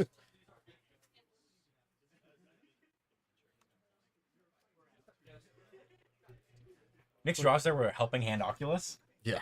Pretty good. Going down a little bit here. Helping Hand. Getting another Oculus. So good. Pretty good. And then just play a Mako. Yeah, Yeah. just put it all out there. Why Yeah, not? just jam. I believe Nick gets 2 counters on something from Profs as well. It's a lot of big flyers. Yeah. And he's also going to get 2 2/2s. Trigger Oculus. Oh, look. Oh, are we missing it? See what happens here. The trigger. Yeah. Okay. Nick is getting his triggers. Lands in the graveyard. Torch the tower, and I want to say another Steam Core Scholar as the creatures. I think she drew another Momentum Breaker. She's got 2 Momentum Breakers. Like with 4 untapped blockers at 13. Yeah, it's quite a bit. And about to untap 2 Oculuses next turn. I think this is probably just it. Let's count library. What you got in there? How much you got in there? I think we're too far out for Mill to be Yeah. a viable win con at this point, unfortunately, Michelle. Yeah, because I mean she's essentially at 13, I think. I think she's at speed 3. I can't remember if she's speed 2 or speed 3, but she at least has a little bit of life, but that is not enough for the currently 14 power in the air that he has, that Nick has.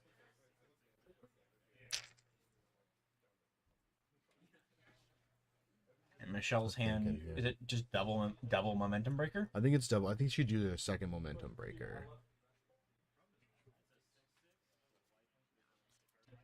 I guess, yeah, okay, yeah, she's just gonna scoop it up. Yeah, because you need the Kaido to be able to hit action, but then you can't attack with it to be able to draw a card, which is unfortunate. Wow. Yeah, Nick just that last turn for Nick. Yeah. Well, it helped that he drew so many lands early. Yeah, that it was just like, oh, I just draw gas for the rest of the game now because I drew combo of that 80% and of my with mana base. 6 mana in play for this. Yeah. Deck, you just play 4 spells a turn. Yeah. Nothing costs more than like 2. Yeah. Whew, what a game 1. Holy moly. Yeah. Let's take a look at sideboards. Michelle on blue-black. She got 1 cut down, 1 deadly cover-up, 1 dreams of steel and oil, 2 ghost vacuum, 2 negates, 3 preacher of the schism, 1 shelter of the apocalypse, 2 spell pierce, 1 Tishana's tidebinder, and 1 withering torment. I like bringing in cut downs to kill so much of the deck. Same with deadly cover-up, just wiping the board and exiling stuff from the graveyard's great. Yep. Dreams of steel oil, also an exile effect, is also super great. Ghost vacuum is an easy one, picking apart the graveyard. If you're really concerned, you could bring in negates. But I don't think you really need them here. There's so many of the creatures that are looters, you'd rather just have more removal spells. And maybe even Sheldred. Yeah, she didn't see anything, and this is open deck list, so she does get to see if he has anything to kill Sheldred. Because Sheldred could just win the game if she cast it on turn 4 with how much looting he has. Yeah, I don't believe Nick has anything main deck to deal with Sheldred other than like 2 for 1ing himself with Force Towers. Yeah. Or 3 for 1ing himself, so you have to partner one. Yeah. But Nick does have a lot of Sheldred answers in this sideboard. Makes sense. Nick's on 4 Sheltered by Ghosts, 2 Pyroclasm, 1 Negate, 1 High Noon, 2 Ghost Vacuum, 1 Disdainful Stroke, 2 Destroy Evil, and 2 Chandra Spark Hunter. 2 Chandra Spark Hunter. Mm-hmm. A man after my own heart. There's a lot of good options there. Destroy Evil's great. Yeah, Destroy Evil was the one that I think like absolutely he wants that. Yeah, probably, Ghost Vacuum's actually pretty good in this matchup. Probably too. the Negate as well. Negate, definitely. Pick off some of the bounce value enchantments. Yeah. Pyroclasm, I'm unsure of personally. Yeah, Pyroclasm's fine. I mean, it doesn't in the blue-black version, it kills less because they typically run more Fear of Isolations. but it does still kill quite a bit if you want to switch over to that game plan. I actually don't like Shelter by Ghosts in this matchup, just because the shell has so much removal. Yeah, everything gets bounced. Everything gets bounced. Getting 2 for 1. Yeah, like put this on a dude. It's like, no. Also, like, even if you get it onto a creature, like, you've got a bunch of nowhere to runs in the deck, so the ward doesn't matter. Absolutely. Yeah. So, yeah, don't like it as much into this matchup, but it is definitely an option if he wants to cut something that may be a little bit weaker, that he thinks that he would prefer to have. Yeah, Nick's deck is one of the decks where you sort of have the issue or like the consideration when you're sideboarding where you just have like everything matters for your game plan. Yeah. It's like you have your threats to unearth, the cards to unearth, and then like the looters, and that's the full deck right there. Yeah. So like if you're cutting one, you hurt the other 2 parts of that game plan. Yeah. Yeah, always a switch. Yeah, it looks like she's thinking about bringing cut down. She did cut Hopeless Nightmares. It's kind of typical playing also against like green black, where you like you don't want to bring in Hopeless Nightmares because then they just Obstinate Bailiff you in turn 1 or turn 2, and that feels real bad. You don't want to give him the capability of helping hand a Oculus on turn 1 or turn 2. So those easy cuts. I cannot see how many cards she's bringing in because her sleeves are black. Hiding the info. Looks like she's bringing in a Withering Torment, maybe. I say Dreams of Sealora, Double Spell Pierce, the Ghost Vacuums. These are all make sense cards. I also can't see Nick sleeves at all. Black sleeves, you love them and then you hate them. I've gone like all around the spectrum on sleeves now. Yeah. I'm personally back on just black sleeves at this point. Yeah, that's fair. I do have a lot of black sleeves. I have a lot of pink sleeves too. I just recently bought 21 packs of sleeves because they were on clearance. Very nice. So I was like, I'm good on sleeves for the next probably a year and a half. 6 months. 6 months. So good. Waiting for that same company to put more purple sleeves on sale because love me some purple sleeves. All right, looks like they're both happy, hopefully happy with their sideboard decisions. Doing some quick shuffling up. Whole tournament being open deckless too is very interesting. Yes, yeah, definitely. It changes your perspective game 1 like a lot. You get to you get to do more than just like, well, like I have lands and spells and I'm doing my game plan. Yeah. It's like, well, like this hand doesn't answer what my opponent's doing. Yeah. Even if it would be great otherwise, it's not what you want here. Yeah, it's like I know what you have going on, so how do I also have to deal with that at the same time? All right, let's see if we can sneak some opening hands. Storm Chaser's Talent, Reef, Kaito, Island. Fear of Isolation? Fear of Isolation. What is that black card? Not sure. Adequate Waste, Steam Core, Oculus, FOMO. Another Steam Core, Profs, and a Battlefield Forge, I believe. I like that for Nick. Devil Painland is really rough. It is, but his hand's also really aggressive. Yeah. So all in all, I think, Nick is also okay with it. Yeah. And Jury non-Painland.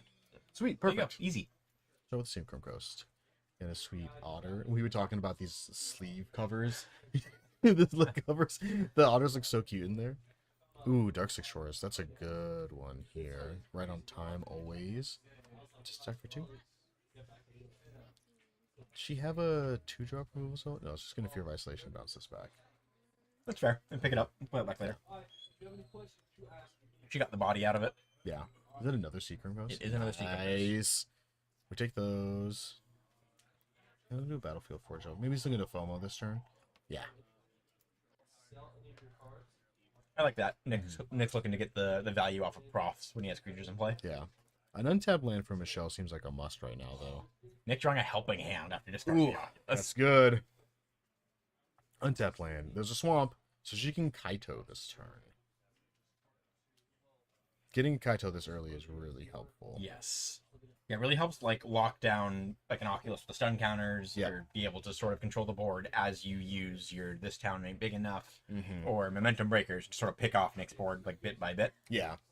Yeah, because the big boon with Kaito is always just get it on the battlefield, just like get infinite card advantage from it by just surveilling 2 and drawing every single turn. So drawing an extra card every single turn, and you get the selection of the 2. Yeah, it's a free to draw more it's a free answers. preordain plus every turn off of your 3/4 hexproof. Yeah. Yeah. So she's got a looks like another Storm Chaser's talent as well as a swamp. I don't think she needs that 4th land next turn for anything. The Storm Chaser's talent is always really awkward to pitch here. She's going to keep both, so she does want the 4th land for something here.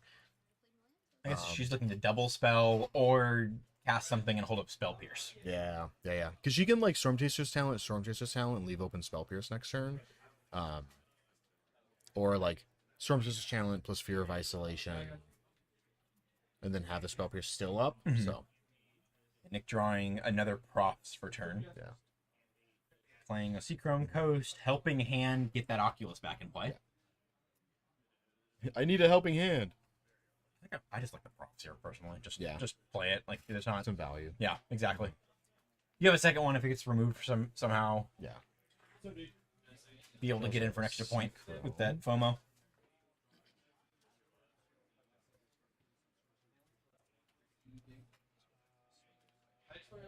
Attacking Kaito for In 2. for the Kaito. Looks like Nick unfortunately missed his prop for sort of combat. Yeah. This turn, not too huge of an impact. Michelle's chumping with that Yeah. auto token. So that was gone regardless. Yeah. That was going under the bus. Right, shipping all back. Manifest. 2 lands. Land or Easy. land? Alright, so Michelle drawing the swamp or the Storm Chaser's talent, whichever one she had.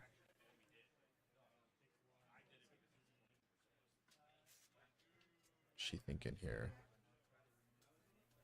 She does have plenty of options.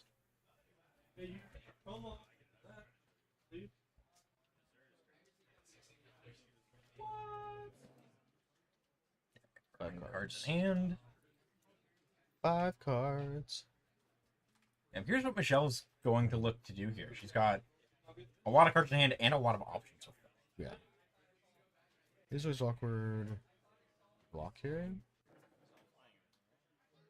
Yeah, drawing the other end of the deck where you have like a bunch of like the cantrips and like value stuff versus the infinity removal spell hand.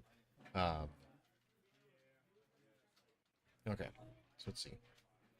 Probably gonna start off with a Storm Chaser's talent. Yeah. Otter. Get a minus and yeah, gonna stop that. I like that. Be able to keep the Kaido around the next turn. Yeah. As the Otter to chump block the FOMO.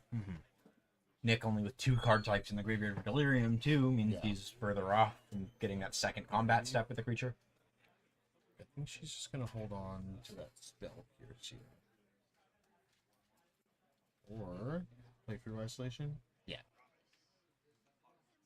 Pick up the Storm Chaser's talent. And ship it on back. Yeah, Kaido gets to stick around. Needs something to get rid of the Oculus, though. Making the 2/2s every turn is going to be real rough. Outstrip the removal Michelle has in hand. Yeah. Oh yeah. Just rough spot to be when you're a deck that's picking off one for one for the most part. Yeah. Even if it's the same card played 4 times, it's still picking them off one for one. Yeah.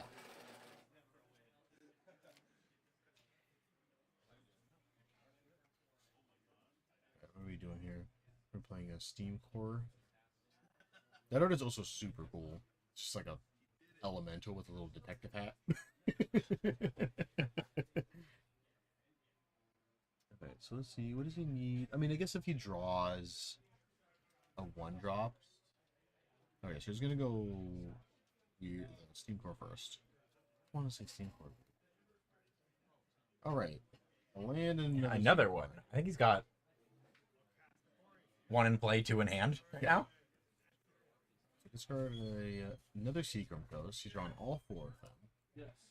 And then an Inspiring Vantage. So I guess with profs in play, profs in hand, having a flying creature that draws 2 cards is like not the worst. Yeah, it's not bad. A flying vigilance creature that draws 2 cards. Yeah. Let's put counters on FOMO. Make sure you can get in. 5 cards in graveyards, 2 cards. Attack for 4 at face. I'm presuming Kaito. Otter back under the bus.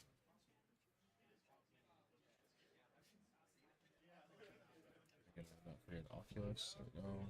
It's a FOMO and a Night Stories. Yeah. If you want to put that in the graveyard off the manifest thread, it's cool. You can tap a creature to harmonize. That's a go for the throat that Michelle just drew. Great draw. That helps a lot. And now she got that swamp too, so she could have a pretty good turn here. She's on double storm creatures in hand as well. Yeah. It's great. It's really what this deck wants to be doing. Purchase Talent is a good card. Yeah, you just get the value from picking it back up and just getting 1/1s with prowess. So when you chain your removal spells or your interactive enchantment, Yeah. you just get to hit them for a lot. Yeah. Without having to spend cards to play your creatures. If you're not signed up, you're not in the event. Just gonna jam. Or unless you're Just do a little rolling over poking. to me. Yeah, because he can block here, but loses both of his creatures. Is And there anybody that's left? Anyone at all? I'm sure Michelle would love that. yes, yeah. Take 5. Yeah, I think that's the right Totally call. fine.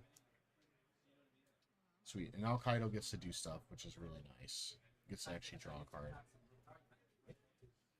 It is a Spyglass Tyrant. The land? Yeah. The Spyglass. Not much need for the underground river here for Michelle. She's on 5 lands. Yeah, kind of 6 is kind of like the sweet spot because it allows you to activate Storm Chaser's talent and then get back the sounding big enough. But she's a little ways off of that because she does not have a this sounding big enough. So True. Kind of need one of those to do the thing. That card is a mouthful. Yeah. I think she's just gonna map here. All right, Yeah, hits a land, gets to play a land this turn. Don't look at the TV. Make sure you see Tight. your name up there. So now she can. Oh, Did hang she on. play I'll land for fix this it. turn? I don't believe I don't think so either. Yeah. I don't remember exactly. Yeah, because now she has Storm Chaser's talent. She can play Swamp, and then she has Spell Pierce plus go for the throat up, which is great. Unless she didn't play land. Did it play land this turn already? I think she might have. Because Nick has the miscellaneous it's drop. possible. Yeah. Yeah, there's no way Nick is a land Yeah. drop with how many he's discarded. And so Oculus is now free. Also, great call by Michelle for not firing off the I guess you can't play the land, but still, like, not firing off the go for the throat when Nick was more or less tapped out, Yeah. because that would turn on Delirium, Yeah.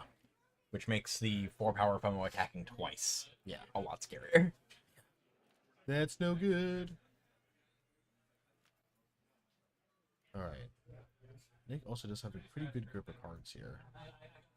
And has the option to harmonize the Winter Night stories. Yeah, he just wants to get a little more filtering with his draws. He's got I know another Steam Core in hand. In for Jam everything at Kaito? 8, I believe. It's always a funny thing with Planeswalkers too. It's like you have to make a decision like, can I kill this in the next turn or two? Or do I just start going at face? Yeah, okay. 'Cause he's fighting over Kaito so much. How many turns is this Planeswalker a fog? Yeah. Yeah. Okay, he's just going dome. Okay, cool. I like that. Because at this point, it's like, okay, well, it's not stunning. There's like a little bit of extra value. You still have your 2/2 Vigilance, plus you're going to get another 2/2, plus whatever spell you play. He does have another Oculus in hand, so.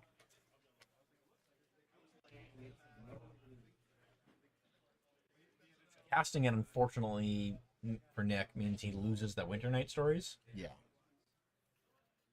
All in all, I think the ability to manifest Dread twice is probably going to put him further ahead. Yeah. All right, Or quite a bit of fire. surround Machine. the armor up. Nick also has a double Oculus. Is always difficult. Yeah, just going to ship it back. Michelle's going to. Yeah, I guess I'm going to say, I guess we see the go for the throat right now. Yeah, it leaves the blue up like, oh, do I have a Spell Pierce? Do I? I don't.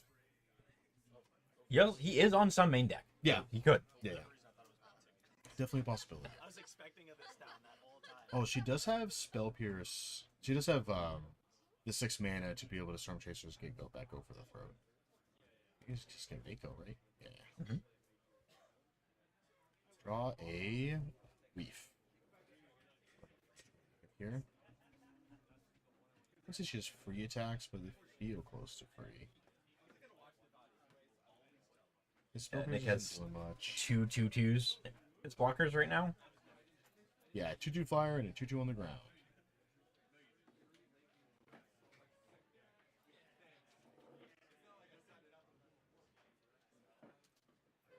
There's also the Reef myself and then set up for next turn because she's at 16. Also true. But that Oculus is gonna. And Michelle like technically could lose her Kaido to stun it again, but I don't love that. Yeah. Alright, so just gonna jam in. Block these. It's gonna double block Kaito. I like that. Yeah. Yeah, but you get blown out by any sort of removal spell. Which is not what is happening because she didn't draw one. If Michelle did have that other removal spell, Mm-hmm. would it have mattered that much for Nick? I think he's still in a good enough gameplays Yeah. for like it's worth the upside of removing the Kaido, even if Michelle's able to just get that free attack off. Yeah.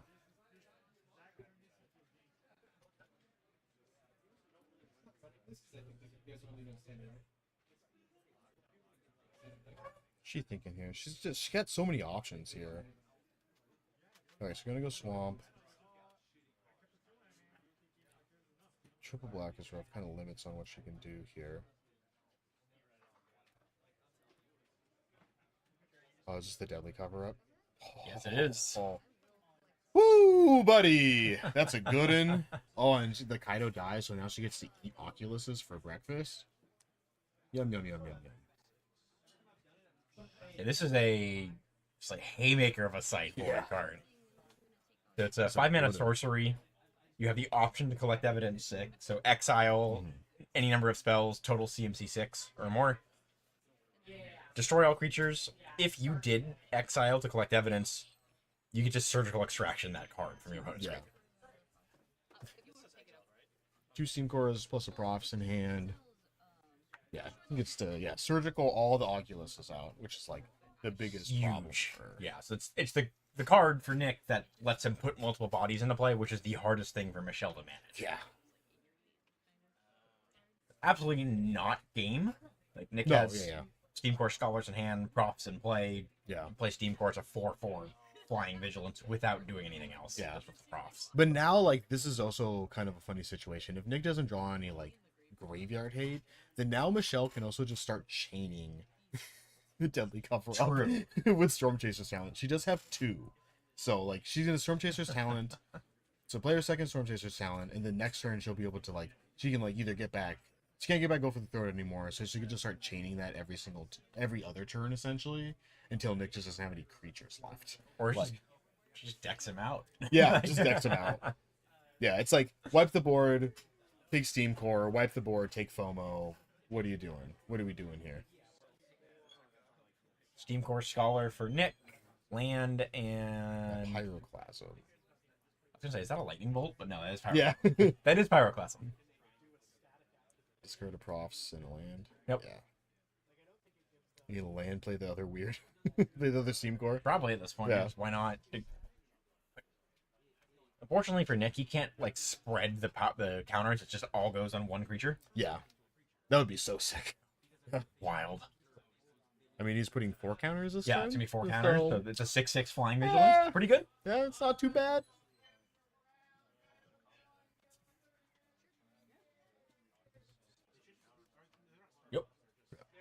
Yep. Look at my 6/6. 6/6 is amazing. Yeah, get Wrath, pass it around with 8 flying power in play. Yeah. Pretty good. Yeah. Stabilizing afterboard wipes. Alright. I'm trying to remember what else she has in hand. Yeah, she's gonna activate here. I believe she has another Reef. Yeah, she has another reef for sure. Yeah, I'm unsure after that. Attack.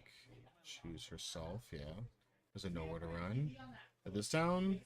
No, this town. Double land, Siren. Double land, Fear of Isolation. Nowhere to run.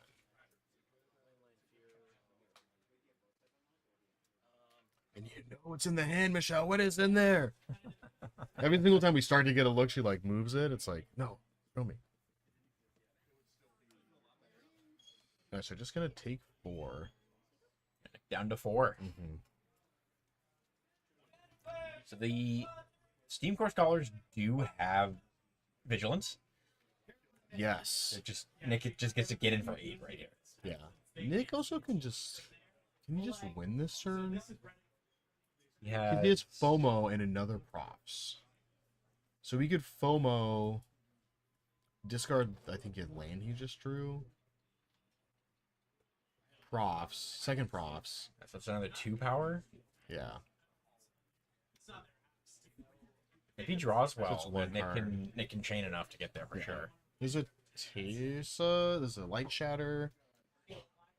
So then now it's 3 draws. That's 11. It's a lot. It's a lot of damage. It's a lot. Mm-hmm. Not quite enough, but Yeah. it's a lot.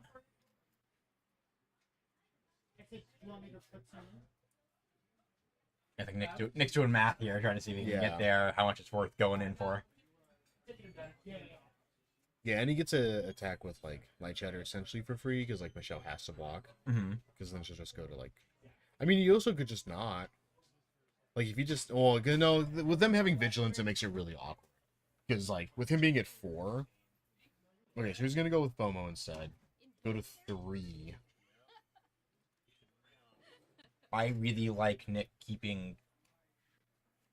Never mind. I'm gonna say keeping Tersa. Oh, he's got helping hand. To bring Tersa back. Oh, he has a helping hand? I believe so. I think that's the other card in hand. I thought it was a destroy evil. Oh, it might be a destroy evil. Yeah. It's a white spell. Yeah. What I was going to say though was Tersa having haste would let Nick potentially be able to kill through Michelle bringing back a deadly cover up.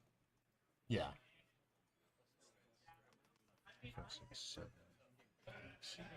1 mana off of being able to like do it all. Yeah, to do it all. Yeah, to do everything. All right.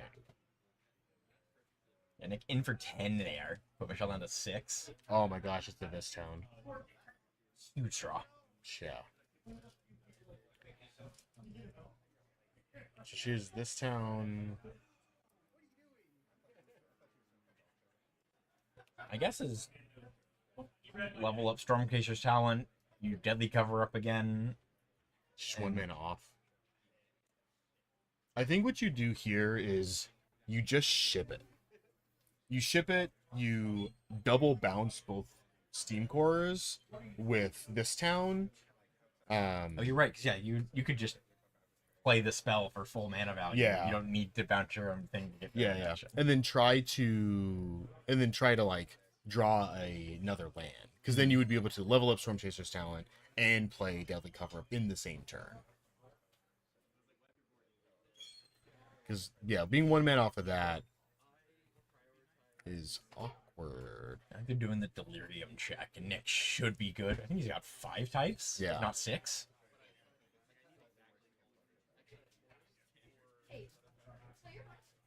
Yeah, it also kind of depends on what... It's an awkward situation with, like, FOMO and profs. Absolutely. Where it's like, oh, man, like... Because there's so many things that are just lethal. She can also activate a reef here. Okay, so she's gonna, this town is big enough, bounce these. Bounce the bigger one. No, makes sense. Trigger prowess. This actually kind of works out. Because she has a prowess trigger. She bounces one of the Storm Chaser's talents. She levels up, gets back this town ain't big enough. Plays this town ain't big enough again, gets back the other Storm Chaser's talent, bounces the other weird, attacks for 3. Nick has to block with FOMO. That's pretty good. And then doesn't have anything. He has Destroy Evil, but I think that's what he's thinking about doing here. But I mean, his creature will still get bounced, which is the relevant part about this. But the only thing that's awkward is that if Michelle tries to level up and destroy evils, then that is not good. So we'll see. Okay, so that's going to get bounced. This is going to get bounced. She can also reef. And no, she can't reef either because it destroy evil. He's going to level up. Michelle does not know he has the destroy evil, Yeah, but yeah. it's smart to play around at this point in the game because like this, if she Yeah. goes for it and Is it not a destroy evil? Because she just leveled up and it was totally fine. Okay. Maybe it's not a destroy evil. I thought it was. No, that is definitely Okay, destroy evil. so he just kind of missed it. Attack for 3, you have to block.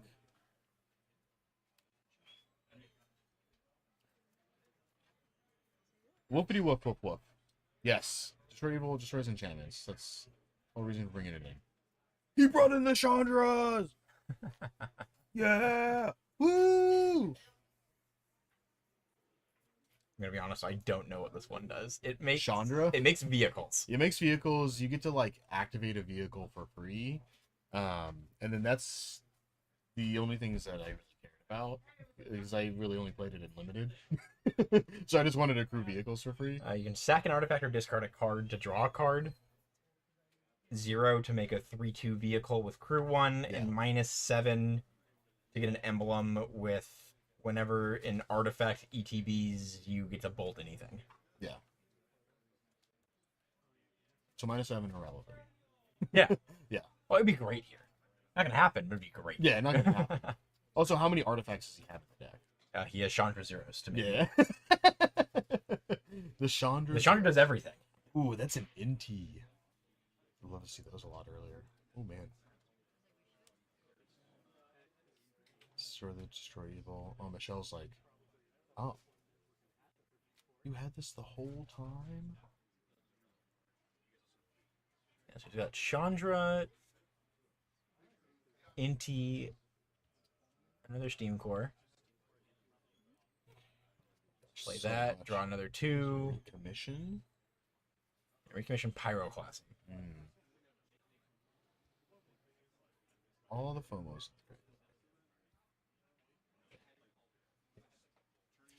This Okay, was Nick a is in close one. Next, another Destroy Evil. Oh, okay. That's good. 4 counters. Here's a 6/6. Yeah. This could be game, though. Let's see. Also, we're down to 2.5 minutes on the clock. Yeah. These have been some grindy Yeah. games. It's like... Oh, okay. She accidentally put it back in her hand. Is that a nowhere to run? How much mana she has? 1, 2, 3, She's 8 right now. 5, 6, 8. She would need 2, 5, 6, 7. Right? 5, 6, 7, 8, 9. Oh man, if she had 1 more mana, she'd be able to Storm Chasers, get it back, no, this down ain't big enough. Bounce her weird, kill your other weird, kill you.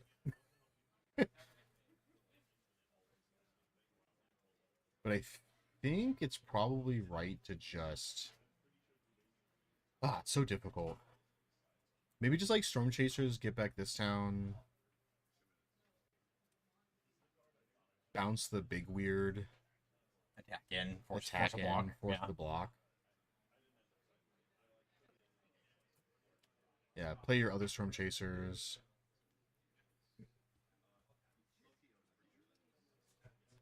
Okay, yeah. Play Storm Chasers. Trigger Prowess. And then now she can eat both of his creatures. Because he has to block. Oh no, this is lethal. Okay, there we go. Yeah, yeah. He just kills this and it. Good work on Michelle. Yeah, yeah. Finding that line. Yeah. I forgot that you just like can just kill creatures and then go to combat. It's like, oh, okay, okay. Let's see if they're gonna shuffle up for game 3 or just take Yeah, the right. draw at this point. Yeah. I don't know. Guess in theory, Nick can win that. Yeah, Nick he can be win so that aggressive. fast. If they're not changing sideboard, shuffle up and Yeah. just move right into it. Like Yeah. Nick can win. Nick can win 3 turns for sure. Yeah. Oh yeah, so can Michelle too. I mean, Michelle. Oh, I guess no, she can't anymore She- with this because she doesn't have Hopeless Nightmares anymore. Because like, I mean, like turn 1 Storm Chaser's talent into Hopeless Nightmare attack is like, oh, you're at 13 on turn 2, go. Like it can be, but yeah, no Hopeless Nightmare, so Michelle won't be able to keep up. but they're gonna. Looks like they're gonna change. See what they can get through here. Yeah, I guess in my experience, at least from my perspective, the blue black bounce deck that Michelle has, like, will absolutely lock down a game and win over the course of several turns. So it's like not always where you want to be to win through extra turns when you're capped on how many more turns you have to finish a game. But Nick's Jeskai deck just like put 14 power into play in a turn and just kill in the next turn. Obviously that's top end, can't count on that, but if you're going to game 3 when you're on turns, yeah, just see what you can do.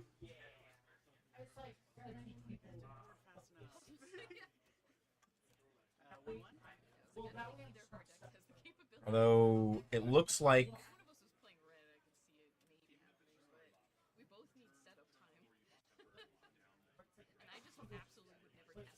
unsure if Nick was de-sideboarding or just making some swaps.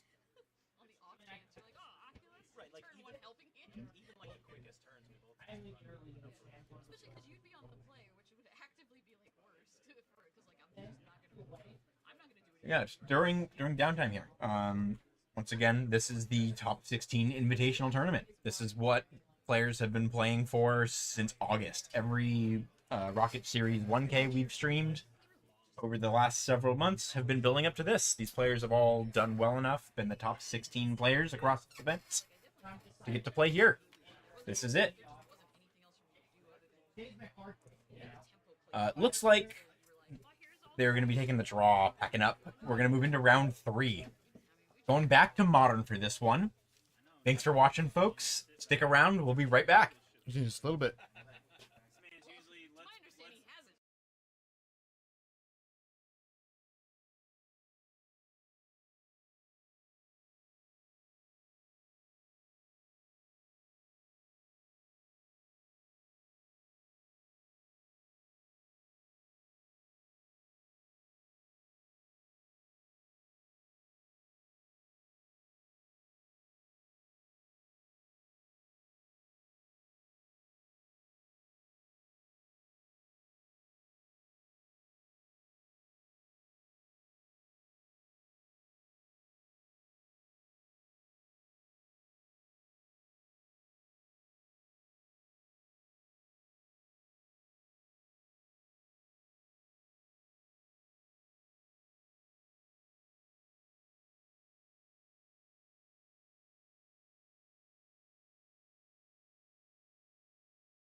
All right, Magic players, welcome back. Just another short, quick little break there. We've been rolling on these rounds today. We got round 3 coming in, going back to some sweet modern gameplay.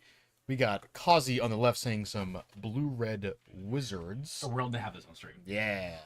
Yeah, he played at MXP last weekend, and he was playing this deck. Went X and 3, losing the last round for his winning in for day 2, but still pretty good showing for the deck. We got Michael on the right playing some Belcher, some mono blue Belcher. And Michael's been playing Belcher for a while. He's been doing pretty good on the deck. Yeah, he knows been on a hot minute.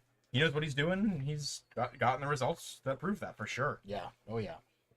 Yeah. Shows that with repping it a bunch, you definitely get better at the deck. Especially decks where sometimes you just like, I'm gonna counter your thing, I'm gonna counter your thing, and there we go, I win. Yeah, and then I'm gonna win the game. Easy peasy. Helps a lot.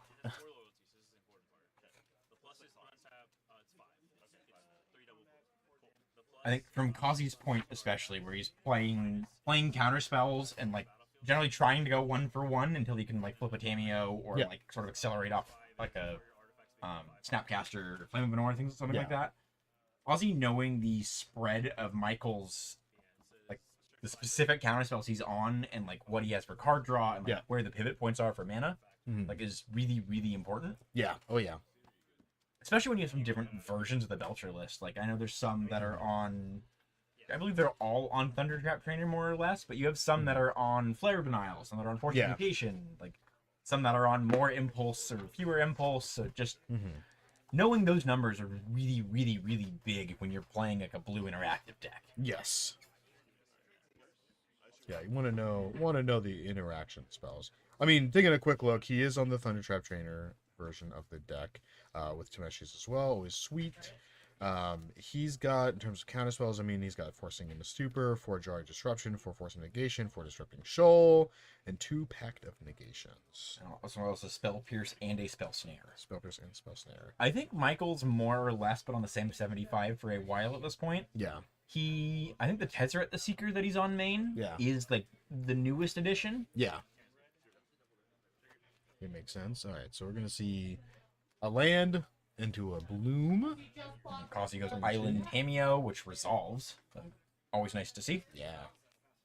Playing a Thundering Falls. Yeah, there will be a little bit of proxing here just so players don't have to switch cards in between each round.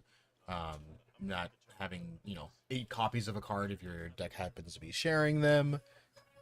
Yeah, we didn't want to make players have to buy extra copies of cards or like, add tournament time to just move your Surveil lands back and forth from your standard and your modern deck if you're playing the same colors. Yeah, it's a little bit easy. So, Michael popping off a Impulse here. So he's shocking in that Sink into Stupor.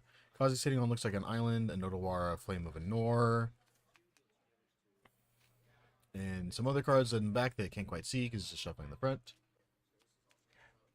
Kazi known to move his cards very quickly. He's on. Yeah. Oh, it's Tune with the Aether.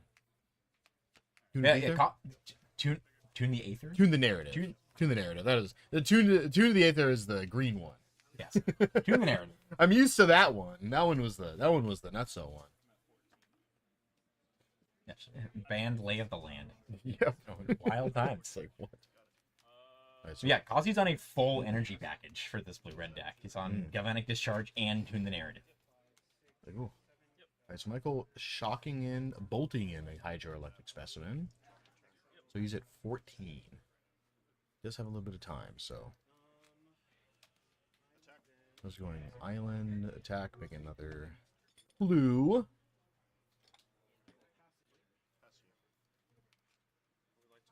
I'm thinking he's going to whir for 0. Get another Lotus Bloom. Yeah, set up to just... Does he have a Belcher in hand? I do not know. For chance. Looks like Ozzy's just looking to blow that up and draw 2 cards.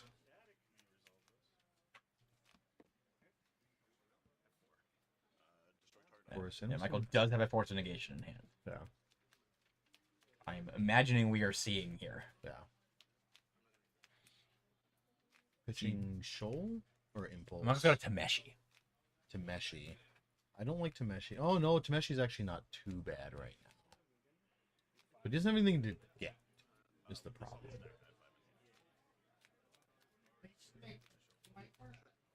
Okay, so he's gonna get rid of Shoal.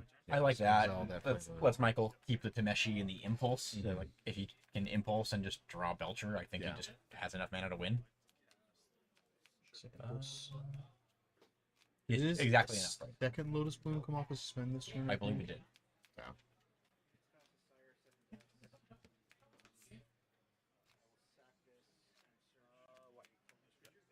Sack the Bloom. And then this looks like a Belcher to me.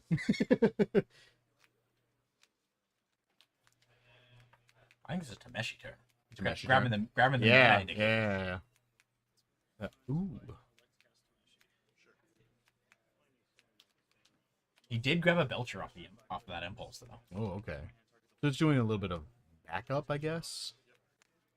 Pay the white, bounce the land, return the 0 drop from the graveyard to play. Yeah. Or is it Tameshi from graveyard to play or graveyard to hand? Graveyard to play. Because then it wouldn't work with Lotus Bloom. Oh, you're right. You're Yeah. right. Yes, 3 white. I have some stuff that's like sorted. Is Most that- other that's 0 like drops your- that weren't suspend, it's effectively the same thing. Yeah. But the bloom, it is a difference. I mean, he- Go again, 2 white floating, land into play untapped. Michael down to 11. he didn't pick one of those boxes.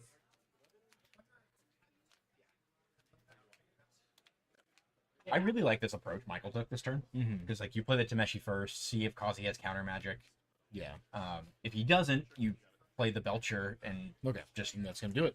yeah, there we go. Easy. Can fish out a Force of Negation potentially, Yeah. and then you just still have a Tameshi. Yeah. Yeah. And you still have Continue that from there. back up. Exactly. Looking at sideboards, Michael's sending on 1 island, 1 Tormod's Crypt, 1 Torpor Orb, 1 Portable Hole, 1 Voice of Victory, 3 Into the Flood Maws, 4 Consigned Memories, and 3 Harbinger of the Seas. I definitely like the Voice of Victory. I was gonna comment on that one. I do Yeah. really like it, and Yeah. really cool pseudo pivot plan. Like, it's Yeah. protection for your combo, but Yeah. it's also like it will win the game. Yeah, Yeah. it's a silence on the stick, which is not too bad, and it doesn't cost double white like the other one does. I just forget that one. Grand Abolisher, that's which one it is. I don't really see a reason for anything else. Maybe Portable Hole if you want to try to slow the game down a little bit, and Into the Flood Maw is not super relevant. Consigns aren't super relevant, and the Harbingers just kind of not matter. It's on 2 islands game 1, so agreed. it's like okay, cool. Going to Kazi's sideboard, he is absolutely teched for a specific matchup, which is not Belcher. Yeah, There's some overlap, but Kazi's on 4 Obsidian Charm-Off, 4 Consigned Memory, and then 7 one-ofs for Unlicensed Hearse, Pyroclasm, Dress Down, Flusterstorm, Surgical Extraction, Mystical Dispute, and Brotherhood's End. I like the Consigns, Yeah. I like the Flusterstorm, I like the Surgical, Yeah. and I like the Mystical Dispute. yeah, I think Kazi's going up 8 cards here. yeah, A good chance. yeah. Probably. Or at least some number of those. Yeah. In terms of cuts, I mean, Michael can cut the 1 Witch Enchanter that he has in the deck, and then Kazi can trim a lot of something irrelevant. the red removal. Yeah, no I bolts. I was gonna say I like bolts over discharge. Yeah, The ability to go face, get some extra reach. Yeah. I think is better than mentioned there. the option to just pay extra energy and kill a bigger creature. Yeah, Flame of Nor hits artifact, so you want to keep that one. Because sometimes like Belcher would just have a turn where they just like cast the artifact and then just like okay have it. I guess in this matchup he probably won't be doing that. Or Or- be going for the 7 instead of the 4+3. Or just what happened this last game where Mm-hmm. Kazi tried to. Michael had the Force of Negation to counter it, but Yeah. end of turn or end of his own turn, Michael Wurs puts the bloom into play. Yeah. Flame of Anor, shatter the bloom, draw 2 cards. Yeah. Yeah, Michael's whole deck is blue. Mystical Dispute is single blue mana leak. Yeah. Pretty good. Yeah. Flusterstorm helps win counter wars. Yeah. Surgical, if you can happen to get a Belcher or like a Tameshi or anything in the bin, or Yeah. even just a Lotus Bloom, Yeah. just Oh, yeah. surgical that, clear it Stop out. Kameshi loops, Yeah. stop Belcher. It's like Make Belcher be either a 2-turn plan or like a fair 7 land drop plan. Yeah. Fire off on 1 turn. And then consign tags Belcher, tags Lotus Like, Bloom. Yeah. Yeah. Getting down within this fancy. Was I bring out Blood Moons? Yeah. Oh yeah. Yeah. Super irrelevant. I mean, I guess the only thing that's really relevant is you just can't cast Order. It shuts off a lot of basically all the other spells in Michael's deck without a bloom, Yeah. but it doesn't it's one of the things where, like, sure, you can Blood Moon, and Michael's not going to cantrip, but Yeah. he still has free counter spells and can still Belcher. Yeah. It's not... even yeah. with mountains. Yeah, And it also just helps him put his lands into play untapped. absolutely. Yes. Yeah. No life for me. No thank you. I think that was the quickest game win we've had so far in the Oh, first 3 absolutely. rounds. I think, like, by half the time. Yeah. Because Kazi does have Murktide Regents as a fast clock, but only Yeah. 2. Yeah. So my guess is a lot of the time for him, games are going to be won by, like Bolt Snap Bolt, Yeah. Snapcaster beats, Thundertrap Trainer beats, like the little, like, 1 to 3 damage a turn kind of Yeah. poke in. That's a poke in. All right, next one with looks like a Belcher, A Disrupting Shoal. Disrupting Shoal, and then lands. Yeah. I'm not gonna name all of them. Kazi off of Thundering Falls does not need that. That's Scalding a Tarn. Tezzeret. That art is so cool. Yeah. Oh, you did bring in Portable Hull. Okay, makes sense. I think Michael doesn't really need to worry about the creatures that much. Yeah. But being able to remove Tamio as a planeswalker is really Yes. easy. Yeah. So he's gonna move deck though. And this is the opposite end of the deck where you're just like, all right, we're gonna play hangout mode. We're just gonna play lands and pass turns, stare at each other until one of us tries to do something. Which, ooh, okay, gonna play Sink into Super as a land. I don't know if that's a good or a bad thing. You're Yeah. just hitting across the Belcher player. It's like you like not seeing that, and Yeah. or seeing it not as a spell, but also if they're playing as a land, Yeah, what's in their hand? yeah. It's like, oh jeez. He has 6 cards in hand. What I was starting to say was that for Kazi's end, he was kind of doing the just like land go last game, Yeah, but with the Tamio in play, you have this just engine that's building as you're doing that. Like you're not clocking them, but you're just accumulating clues. And at some point, if you're able to draw some cards, you flip it, and that's you draw 20 cards and give a 25 card hand. You're probably winning the game. yeah. It's pretty good. There's a Voice of Victory. I recognize that art. Voice is real neat. That's a flare. Then Disrupting Shoal. The Tameshi.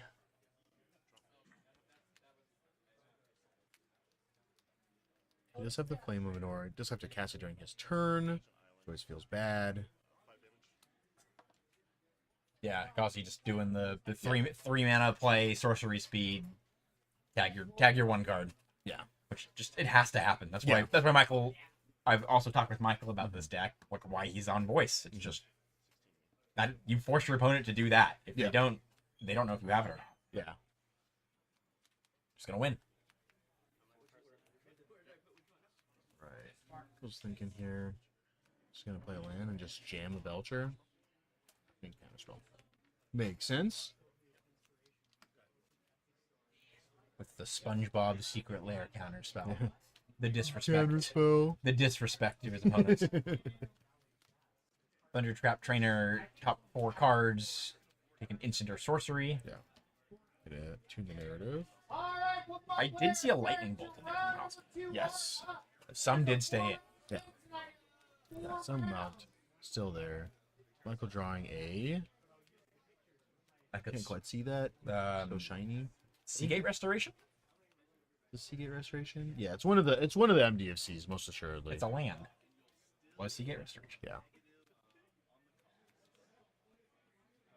What's the second from the left part of Michael's hand? Or I guess was Into the Floodmaw.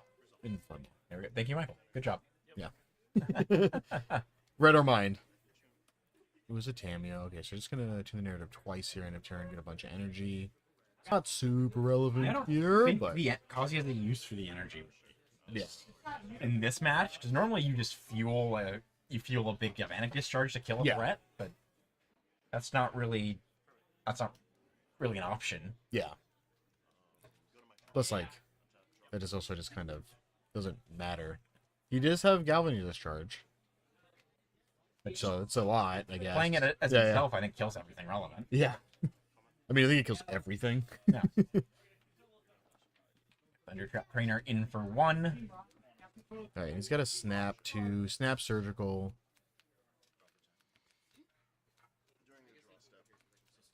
Jawari Disruption? Yep.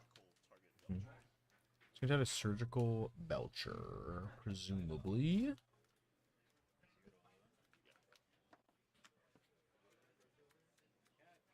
It's always really funny when the game doesn't have a Belcher, like when the Belcher deck doesn't have Belcher, and they're just like, I'm just gonna play these creatures. We had a game on stream like that a few modern events Yeah, ago. it was Gage.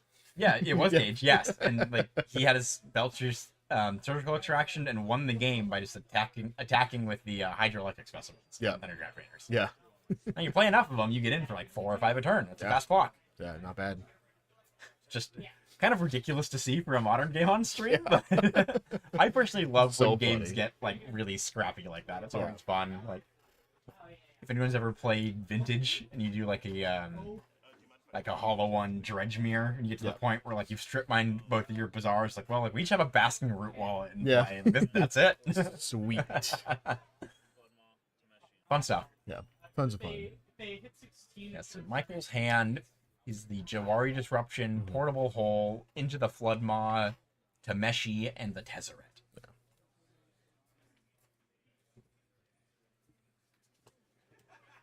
So not quite a creature slash MDFC land creature heavy hand. No. Alright, so he's gonna jam Portable Hole here. Hit the Tameo. Makes sense. I guess Tezzeret for Michael, like, Play Tameshi. can win the game. It's gonna be a while, but you just like put some Lotus Blooms into play and then overrun. It's a several turn plan. Can discharge Tameshi for 10 million. Yeah, lightning fast spells here with Kazi playing a Snapcaster, Michael tagging it with a Spell Snare, then Kazi killing the Tameshi with a Bounty Discharge. Alright. Michael draws a Force of Negation. Just like looking at the Tezzeret. Yeah, I mean, what does he get with Tezzeret? I think it's Just Lotus Bloom it up? does he have another portable hole? Only one. He has Lotus Blooms. Those are his targets. Yeah.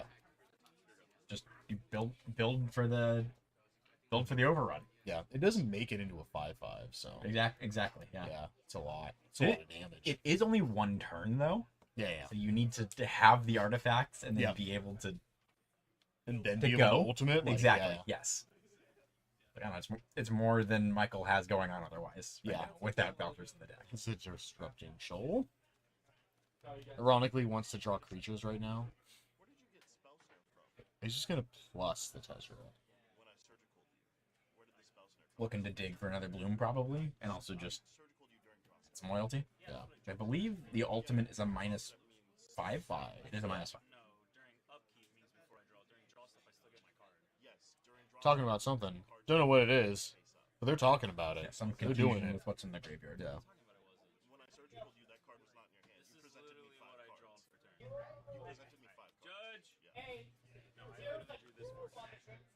I think they're calling a judge on something.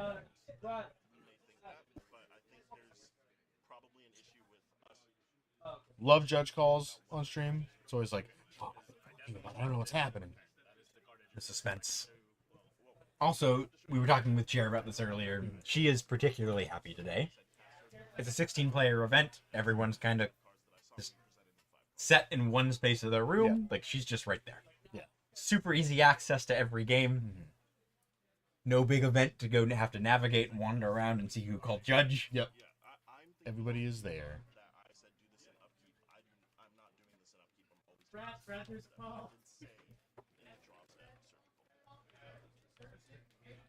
Always curious.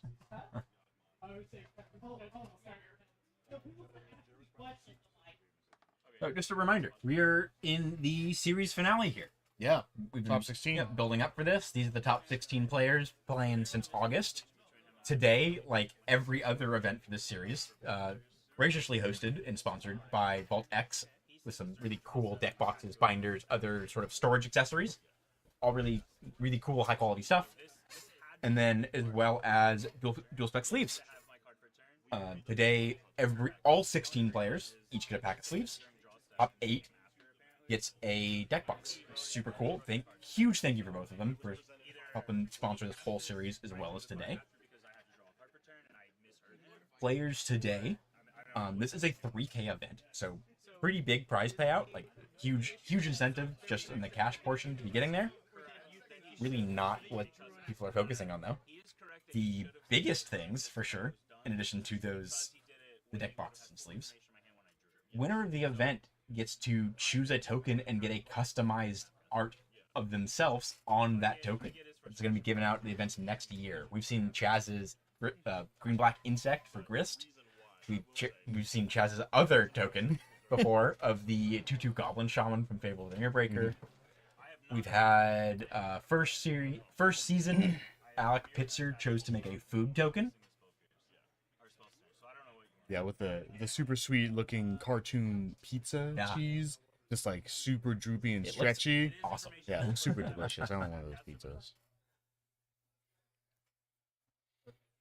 So if you were playing this, you were here, you won top 16. What are you making? Oh, a treasure token, easy. I think that's my guess too. Yeah, that's where I was at as well. Yeah. It's something that like everybody can use. It's in a bunch of decks. There's so many like different ways that you could do it too. Absolutely. Like there's lots of options for like how you want to make a treasure token.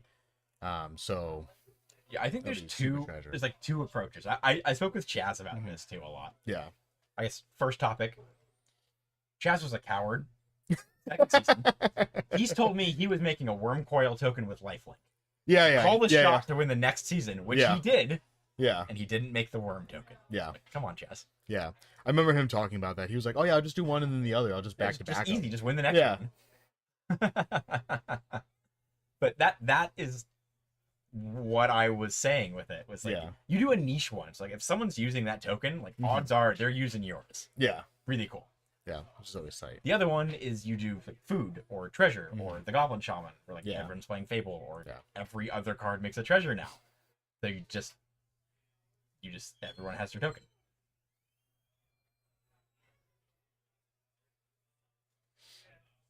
Okay. So I think there was confusion about sequencing for the spell snare. If I remember correctly, what happened was Kazi had paid 2 life. Yeah. Hit the Belcher with Surgical Extraction. Yeah. Then tried to follow it up with Snapcaster, I believe a turn later. Yes. Spell Snare countered the Snapcaster. Yeah. And then that resolved. Kazi used the Galvanic Discharge to kill the Tameshi that was in play. Yes.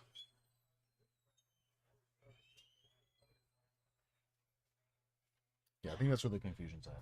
Whole situation is Michael went upkeep draw, and on the draw step, Kazi played surgical. But Michael had drawn the spell snare and didn't reveal it with his hand. So they're reversing the game state right now. Okay. I don't know how far back, but yeah, reversing it. Okay. Yeah, so we're just going back a little bit. The surgical from earlier, the spell snare was not revealed at the time when the surgical happened. So that was like not known information. So they're kind of just reversing everything and going back a couple of turns, like a turn. Unsure how long it's been, but definitely it's not like a quick, easy, like, oh, like that should be dead, or you should draw this card fix. It's a bit more intricate than that. Huge respect for JR doing this, judging. Like, judge calls can be complicated and tough. So most definitely. Huge respect for anyone doing it. Also, on that note, don't be afraid to call a judge. Yeah, they're there to help you. Like, no matter what it is, just call for a judge when you're playing a Magic event. Yeah, they will never come over and be like, oh, what do you want? Like, they're gonna be excited to help you. You don't know this. What are you doing? Yeah, like, you're never gonna get that. Yeah, they like helping people. That's why they're judges. That's why they do judging. Is because they want to do the stuff. Yeah, we're all there playing because we like Magic. The judges are there judging because they like Magic more. Yeah. They like Magic more than you. They like Magic so much they don't want to play it. Yeah, they just want to talk about it. Wait a minute. That's hold on. Wait. Yeah, I have started down the path to look into being a judge more than once. Yeah. And I think where I've fallen personally is like I really like the little intricacies, like oh Yeah. like when you have a blood moon and a dry to the Elysian Groove in play, like how does that work? How do layers work? Like I like that stuff a lot. Yeah. Me personally, I'm less keen on like how to do a fix, how to like what do you do when someone draws an extra card, like that. I'm personally less inclined to be to be pursuing. So.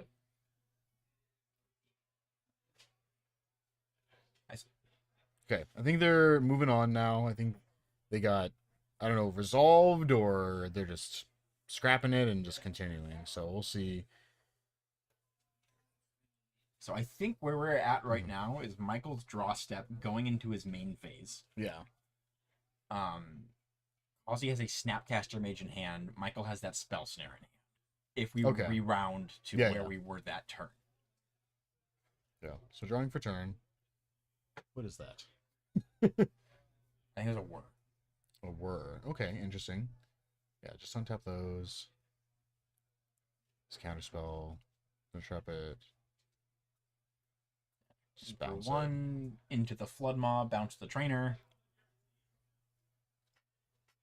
To keep you guys abreast, since I don't know you guys don't have a hot mic, I was trying to do Sherlock Holmes stuff to try to figure out if there was an extra card drawn. There was, but it's not fixable. Yeah. Like Michael's going for disrupting shoal on the Thundertrap trainer, coming back down. Kazi going for a counter spell. Michael hardcast the Force of Negation. Yeah. All right, so Michael's got a couple of turns here. Oh, Lotus Bloom, just cast it. Suspend that. Then plus Teferi. Tezzeret. Tezzeret. Untap two. Blue Planeswalker, untappy. Yeah. Same thing. Oh, that is not a. That's the wrong card. I was gonna say, is that a land? Like, whoa, that's the sickest fetch land ever! Draws you 2 cards! Yeah, Ghazi on his turn, Flame of Anor, draw 2 cards, play a Prismatic Vista. Yeah. Michael We're gonna see a War counter for spell 0. here. Kazi is at 10, so if he's got another removal spell here, I don't know, the Flame of Anor maybe keeping it here might have been good. Kazi just has a Steam Vents in hand. Yeah. Michael War for 0 again. Clear that Lotus Bloom out of the deck. I think that's his last one. Yeah. Yeah. Tezzeret is at 5, so if Michael goes for it here, that's it. Yeah, I think he's got to wait a turn, right? I agree. I want one more to not. Yeah, just to not get just blown. Yeah. If he goes for it and Kazi's last card is like another Flame of Anor or anything to like bounce it. Yeah. Like stifle the trigger, bounce an artifact, destroy an artifact. Like that's just. Oh, he's going for it. Which all right, and that's gonna be it. It does get him there, but. Oof! All right. Yeah, congrats to Michael. Well fought game. Lots of back and forth. Yeah. Oh yeah. Yeah. So that was the quickest round that we've had so far. Unsurprisingly, with Belcher. True. Yeah. But it's good games, hard fought. That's our round 3. We got 2 more rounds. We got standard coming up next. Actually, we have 3 more rounds. I apologize. This is a 6-rounder. We got 3 more rounds. So next round we got standard, modern, and then back to standard again, and then we got our top 8. So don't go anywhere. Keep hanging out with us, and we'll see you guys in just a little bit for our round 4. Sit tight, folks.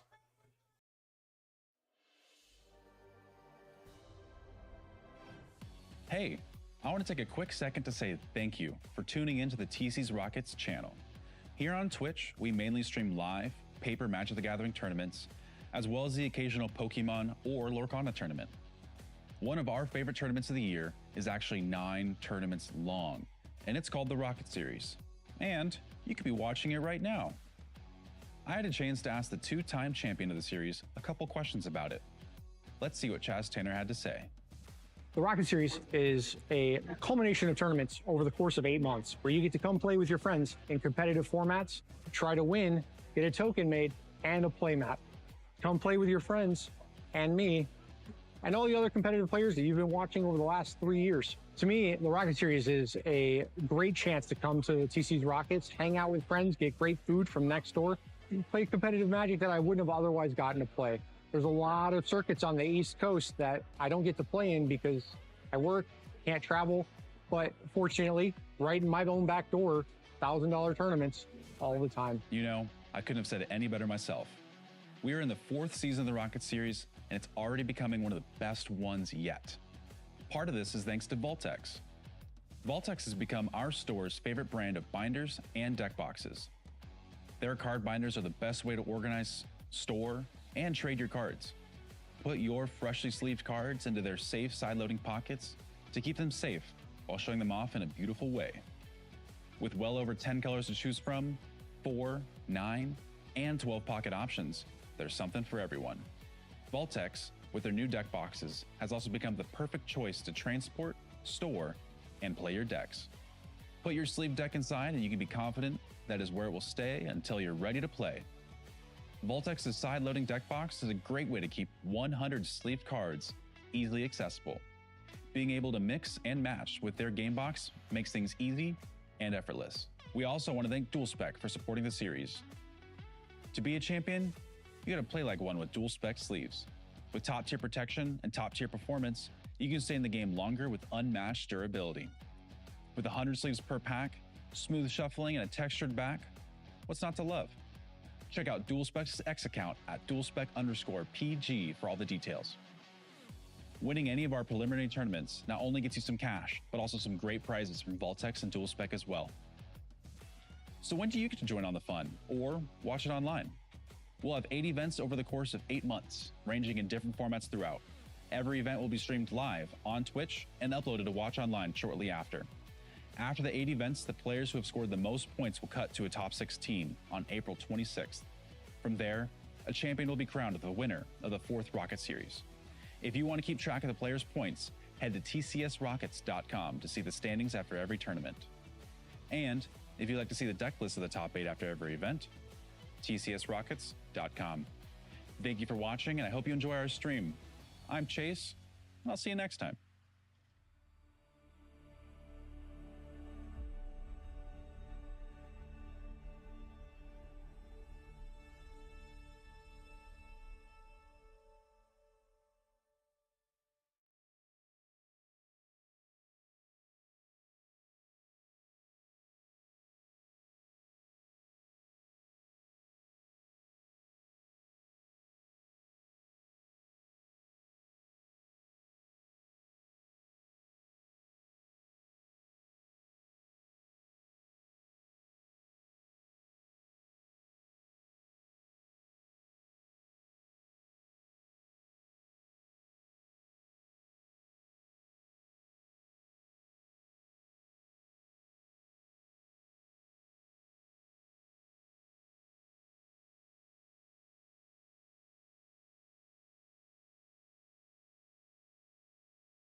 All right, welcome back. We had a quick little break there. We have our round 4 coming in now. Going back to standard, we got Gage back on camera on the left playing some Esper Pixie. We got Greg on the right playing some green-black mid-range. I feel like both players are taking the, if it's not broken, nope, don't fix it. Yeah. It worked out for both of them in the past for other standard events, so they're just going to run it back. Yeah. The interesting thing about green-black mid-range, however, is that there's a lot of different variations of this deck. Absolutely. One that we were talking about a while ago was one that was running 4 Liliana of the Veils of the main board. Yeah, we were like, that's real deep, but it also sounds real cool. So we'll see which version he's on. We're pulling up some deck lists here now. We'll see who's going first here. It's like Gage sitting on double of the soldier. Okay, starting off here. Quick skim of Greg's deck list for the green-black. It looks he's like just sort of on the standard like post-foundations green-black list that people were on originally. Okay. Got the Llanowar Elves, Preacher of the Schism, Sentinel of the Nameless City, Archfiend of the Dross, some Unholy Annex Ritual Chambers. Just in good old-fashioned green-black, try to get some 2-for-1s. Yeah, it's like, all right. Yeah, starting off with the It lane worked on for Greg's 30 side. years. Yes. So you know what? Sure. Keep going. Gage sitting on double of the I always want to say Survivor, but they're not Survivor. Oh, the other one. The Optimistic Scavenger, the other S word. I think the creature type is human survivor. Right? Yeah. So, yeah. I think so. Yeah. You're not wrong. Yeah, It so is we've a got Survivor. 2 of those. He's got this town is big enough, a Fear of Isolation, a Kaito, and then what the deck is so aptly named after is Pixie. So I think he's gonna Pixie, bounce this, and just replay it. Counter on the Pixie. Greg looks like he's on the Demons version playing the Annex. Yeah, the deck, the green-black deck, when you have the Llanowar Elf starts, is just so much better when your opponent's not like trying to counter like 1-for-1 your creatures. Yeah. You're just like, hey, here's my 3-drop on turn 2. Here's my 5-drop on turn 3, and just like, or like here's the second Llanowar Elf. Yeah. That works too. You know what? Or Here's 2 another Llanowar one. Elves on turn 2. All right. There's a nowhere to run. That's feels good here. Would have liked another land probably, just so he could get in some damage, but killing one of the Llanowar Elves and then putting a counter on something, and the next turn he can. This town ain't big enough. Hopefully he can get another land so he can get a second scavenger going, and then things are really popping off. Especially with this town, if Greg just taps out and goes to slam the ritual chamber, just get a demon. Just Bounce your demon. Yeah, throw that token away and get ready to replay the Pixie. Yeah.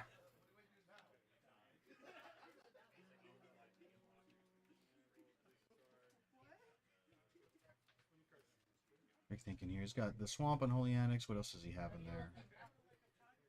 He has a Gix's Command. Gix's Command, a little awkward here with a triple Llanowar Elf start. Just doing no blocks. He's going to kill one of the elves. I like that for Gage. Yeah, just not really any reason. Just like fiddle around with your bounce engine. Just like kill a thing, grow a creature. But yeah. Making his Pixie a little bit bigger so it gets out of cut down range is also definitely good here. Yes. Drawing a Alyssa. Let's see if he wants to go Land Demon here. Land Demon here is probably like it feels awkward in this matchup because if they have it this sounding big enough, it sucks. But if they don't, then it's great. Like they don't have anything to kill it except for this town, so kind of relying. Greg also has the Archfiend in hand. Which that one I don't like in this matchup. Yeah. Because Gage can both bounce his creatures and just block with flyers so often. Yeah.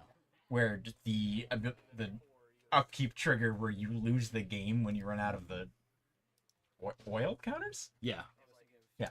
Where you run out of the counters, like it's a really, really big detriment to the card here. Yeah. Sometimes it's just flavor text, and it's just Yeah. a trigger you need to remember. It's like, oh, move that from 4 to 3. And it doesn't matter. Here, it will cost you the game. Yeah. Thinking about doing here. It's probably just gonna play that swamp first. Yeah, which demon are you thinking about playing here?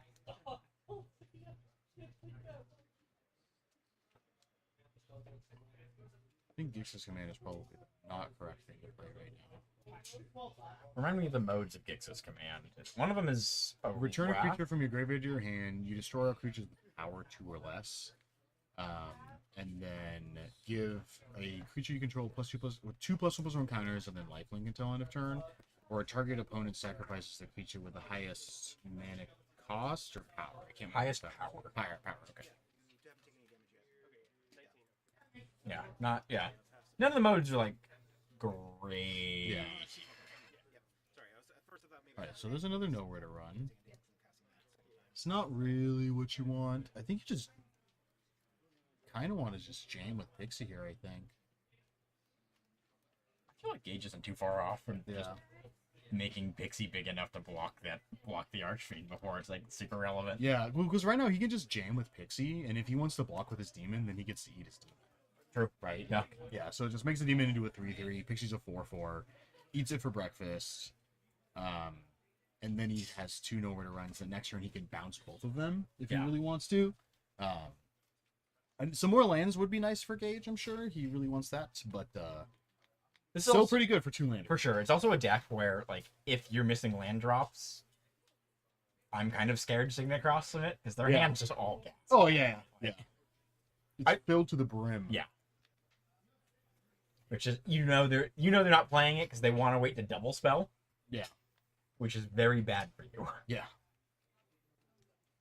As far as Greg's hand goes, he's got some big tap out threats that are like can definitely shift the game. Yeah. Okay, so he's gonna present the blocks. Totally cool. So then now Gage just gets to pass and then leave both in this town. I do think good call. Mhm. Good call by Greg for just take the hit. Yeah.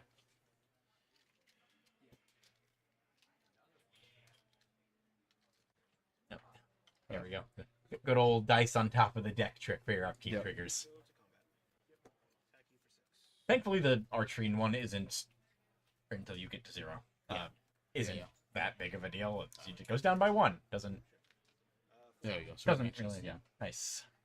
Thank you, Judge Chair. Yes. 3 counters left. Oh, good. Okay. Excellent. Yeah, now Gage's thinking, do I want to this town this right now?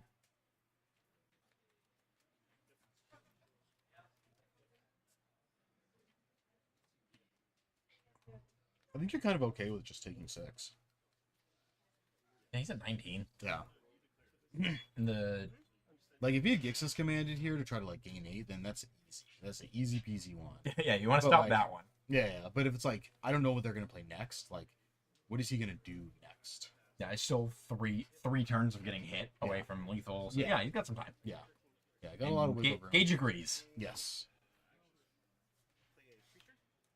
Okay, so he's going to play a Preacher and a Mosswood Dreadnought.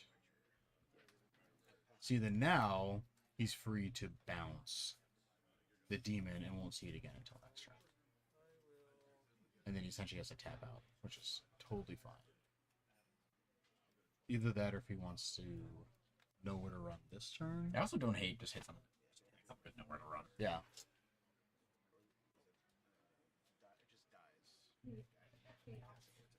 Play it, grow the pixie a little bit more. Mhm. Ideally, hit that land so you can this town flashback and nowhere to run again. Mm-hmm. Because that pixie right now is getting huge. Yeah. Yeah, the only reason why you wouldn't do this way, I think, is if you had a third lane in hand. Because being able to go, like, bounce these, next turn, scavenger, plus nowhere to run, kill you dude, get a counter, attack in. It's, True. like, pretty good. Very true.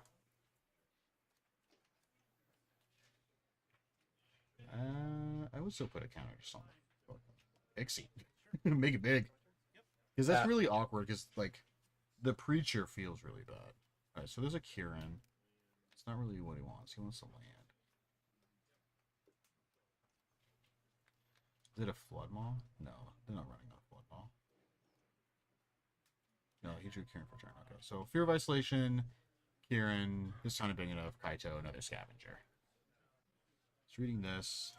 Gauge on the Ritual Annex. And sorry, I'm Greg, not Gage. Yeah. Ritual Annex and Gix's Command in hand there. Yeah.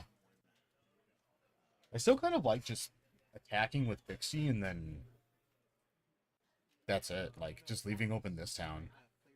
Because if, like, Greg untaps and plays Demon, then that stinks. And then Greg currently does not have any answers to this, to his own Archfiend. True. Oh, he's going to... Both. Attack with both? Go for this town right now. Now look to push damage there. Yeah. I think Gage is winning the race here. Yeah. If he's able to like use the nowhere to run to like push some damage and shrink what he's getting hit from with the Archfiend. Yeah. I would have maybe liked him to this town before blocks, so he would have done more damage. See, because now Greg has a huge turn with Gix's Command. Gix's Command is like scary. Yeah, he can literally Gix's Command. Oh, I guess Pixie sticks around because it's over the threshold for Gix's Command. But also just like attack for 6 is just a lot, and then attack for 8 is even more with lifelink, and then that race is essentially over. So, okay, so there's a Thrun. That's a neat one. I feel like every time I've ever played a Thrun, no matter which printing, no matter which format, no matter when it is, my opponent, every time, always. All right, so there's a Seachrome. Okay, so that is not too bad here because now he can go Scavenger into nowhere to run, and then attack with Pixie for 5. Hooker get 3. He's got one more turn. The only thing here, though, is that the Gix's Command lifelink mode. Gix's Command lifelink mode. Plus, that's also lethal because Gage is at 7. Also true. Yeah. Yeah, turning the demon into an 8/8 is big. Yeah, huge. I kind of like just Kaitoing and stunning the guy. I think maybe is that just right? Stun the demon. Stun the demon. And then you have a whole extra turn. Like, it'll go to 1 next turn, he'll attack him, and then the last counter gets removed. Unless he draws an out for his demon. So I think Gix's Command is target opponent, so he can't make himself sacrifice the demon. I believe that is correct. Yeah, it looks like that's where Gage is at as well. Yeah. Ninjutsu the Pixie, Kaito in, getting in for 3.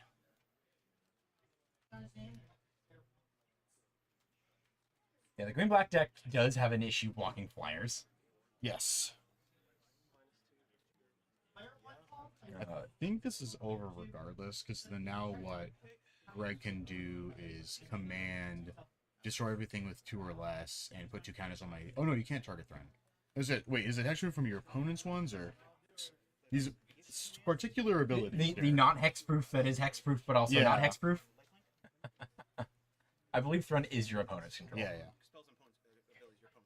It is opponent's control. Okay. Yeah. So that'll also do it.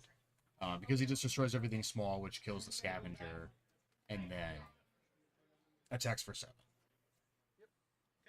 Yeah. Yep. Okay. There we go.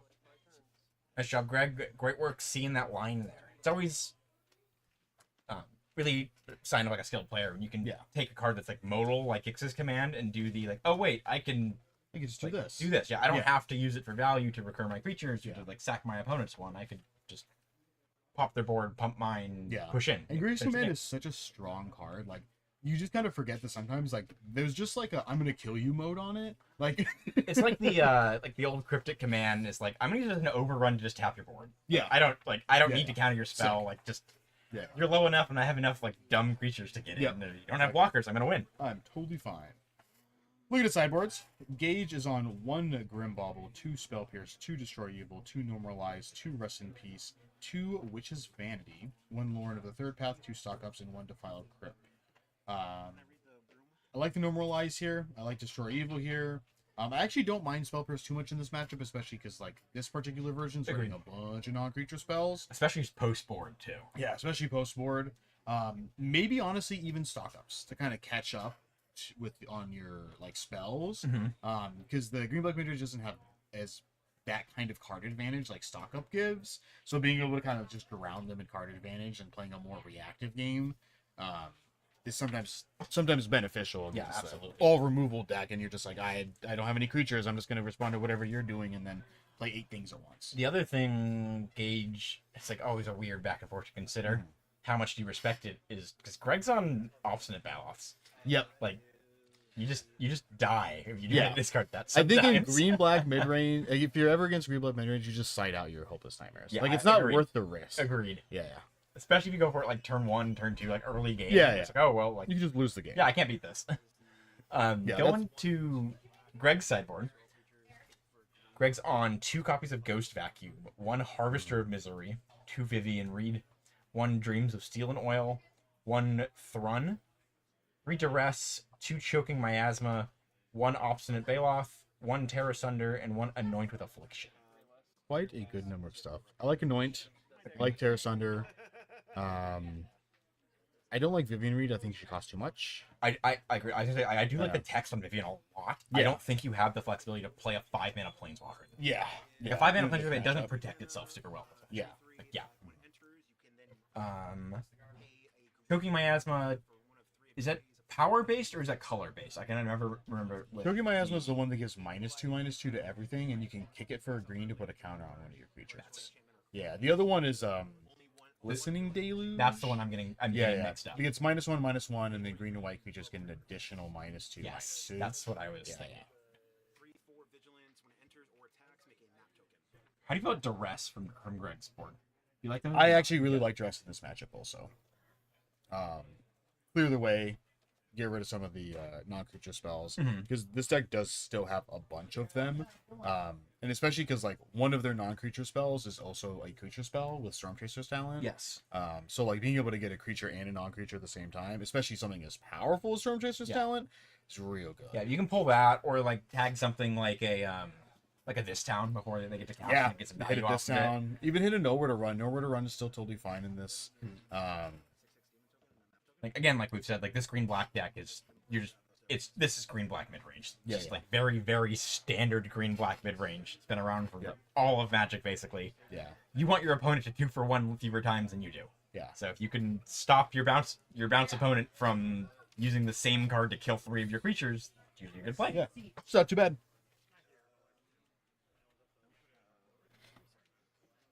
Oh, is he keeping Hopeless Nightmares in? Don't do that! Not like these. Okay, there's a Hopeless Nightmare. You get got by it once. And then you'll never do it again. Yeah, it's like up there with bolting at Tarmogoyf, where it's like, oh no, I messed up. Yeah. I've made a horrible mistake. Yeah. Is he on 4 Nightmares? Going to the list. Yes, he is. That's a lot of Nightmares. I'm unsure if Gage is just straight up just on the 75 he played at the last standard Rocket Series event. Yeah. There's a good chance he is. Yeah. I know I was talking to him this past week where he hasn't really been playing or following standard much. Yeah. So it's possible, but I also know that Gage is fairly up to date in the meta most of the time. We'll be checking and playing the list that place, so could be. He's on stock up, so it has to have had some change. Yeah. Yeah, at least a little bit. I don't mind the Witch's Vanity too much. It kills elves and it kills creatures, which feels really good. I don't like Lauren. Because there's not very much that Lauren's hitting. Like, it's hitting Unholy Annex, and that's pretty much it. Yeah, and most of the value off Annex, if you're just bouncing it, it's fine. Yeah, you don't care. And that's why like this version of the green black deck is not quite as good, because it's like you don't care about Unholy Annex at all. Yeah. Like if they pay 5 and they make a demon, then you're like, oh, just bounce your demon. Yeah. Like, it's free removal spell.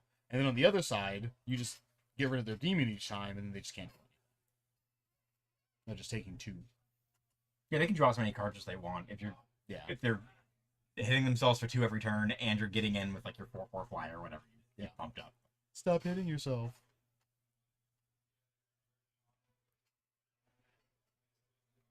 Oh, having some problems here. Like a little bit of lag.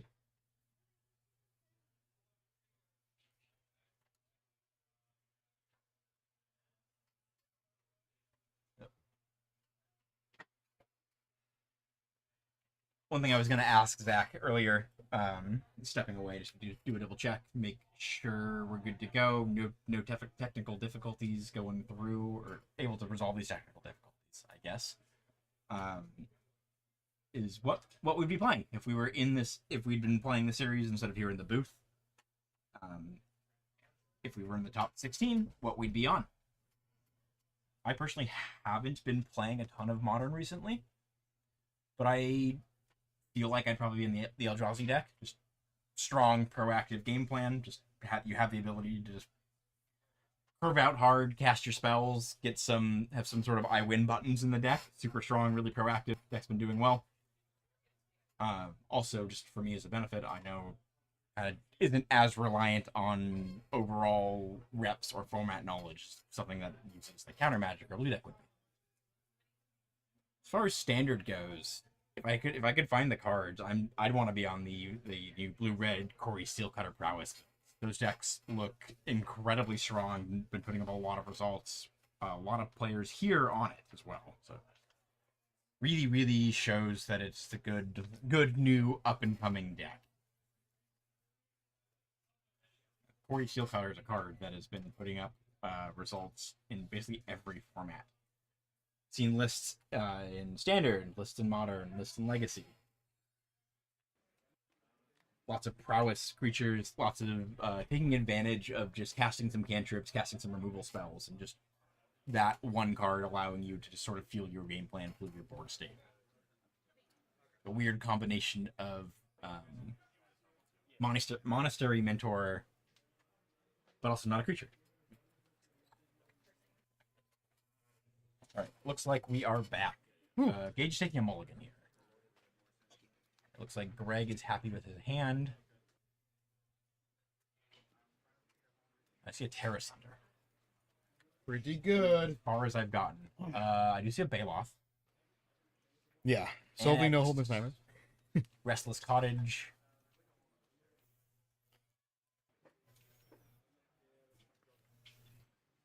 What is his other land? Restless Cottage and the Blumenwash.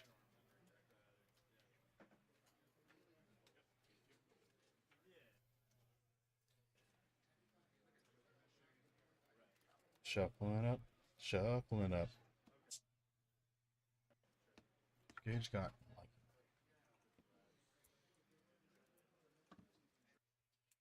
alright. See if Gage can get a better 7-1 here. Being presumably on the play. Caves, River, Pixie, Nowhere to Run, Double Fear of Isolation. Oh, double Pixie. Interesting. I don't think this is too bad. Yeah, I'm okay with this. Yeah, a non-pain land would be great. So we'll see if you can get one of those. So, yeah, start off with the Caves. Cottage, pass back. There we go. Hey, conceal courtyard. Perfect. Yeah, ship it on back. Just kill whatever he plays on turn Absolutely, yeah. Just to be able to hold that Nowhere to Run, have the freedom to control what Greg's doing. Yep. Momentum Breaker. Don't cast a Momentum Breaker. He's just gonna jam a Pixie here. Honestly, I don't hate it. Just if Greg's doing nothing, just start poking him for one. Or Yeah. if he Or not. If burns or moves for one, I'm pretty happy with that. Yeah. If I'm in Gage's seat. Sentinel of the Nameless City. That sounds like it's being eaten up by a Nowhere to Run. That's not a Nowhere to Run. A Momentum Breaker. Gonna break that momentum. Ooh, Seagram Coast. Good, good, good. Right on time as well. Mm-hmm.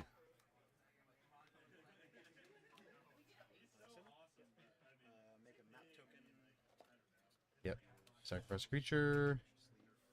Take Nice. one. The upside down sleeve with the die on it is a map for Greg. There we go. Gage doing the textbook Esper Pixie game plan. Yep. Play an enchantment with an effect. Play your Pixie, pick up your enchantment with the effect. Easy. Greg's on. I think it's a demon. He might have 2 ritual chambers in hand. All right, and the race is on. Yeah, playing Momentum Breaker is knowing your opponent has a Momentum Breaker, playing a creature into it feels really bad. Yes, yeah, that's something where you want to be able to either double spell or like have a creature where you can get some extra value off of it. Yeah. All right, so looks like an out of her wastes. Kind of just like shipping it back. Yeah, if Greg makes the demon, like you can take the drain for 2. Just clear it out. Yep. There we go. There's a map token.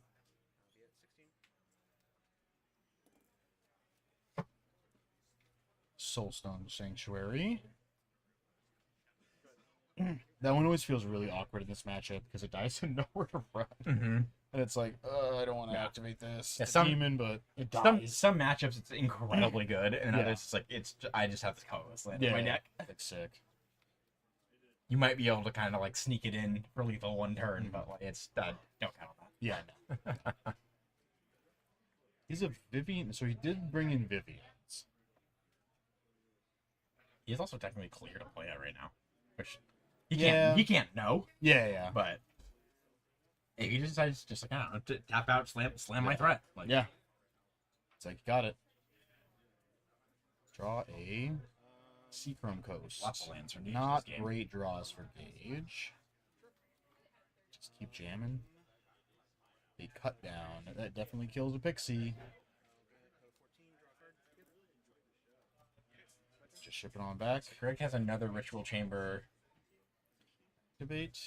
Yeah, this is gonna get nowhere to run.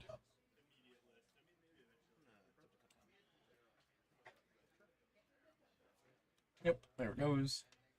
Pretty good Stone Rain. And that puts him off 5th land unless you draw? Okay. I was like, like your 5th land? Yeah, with the Vivian in hand, I think I'd want to make sure you guarantee that 5th land. I believe Greg's hand right now is Terra Sunder, Obstinate Baloth, Vivian, Ritual Chamber, and I think there's a demon in there as well, the Archfiend. Yeah. Gonna make a demon. Make his own demon. Okay. One set. Gonna drain some. I wonder why Greg went to play the second one rather than just unlocking the first one. So Yeah. Just keep one and play unlocked, maybe? He's on Did he get tap. bounced? Oh, I guess Grage wasn't tapped out. Not too sure.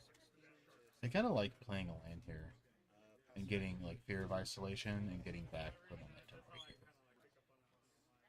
Yeah, just be ready for the other room getting unlocked. Yeah. Well, he also has a go for the threat. So this is kind of like a bait where it's like Fear of Isolation, get this back, unlock the other room, go for the throw at another turn. And then you still have Momentum Breaker. He takes 2. You have your 2/3. Yeah. See if it plays out that way. But yeah, because as soon as those are on board, it's always really awkward because it's like, oh, I could just like unlock this and it's free. Yeah. There's a Dreams of Steel and Oil, and he's gonna see nothing. He's gonna get to exile a Pixie, which is fine. It hits neither of those. Gage took that second to confirm that what it hit. It's always when you switch between formats a lot. It's always the thing where it's like, okay, it's not Thoughtseize, it's not the rest. What is this hit? Yeah. What are the other restrictions on this card? Yeah. Okay, so there's an Archfiend. I think that's getting eaten up. Go for the throat, hit that.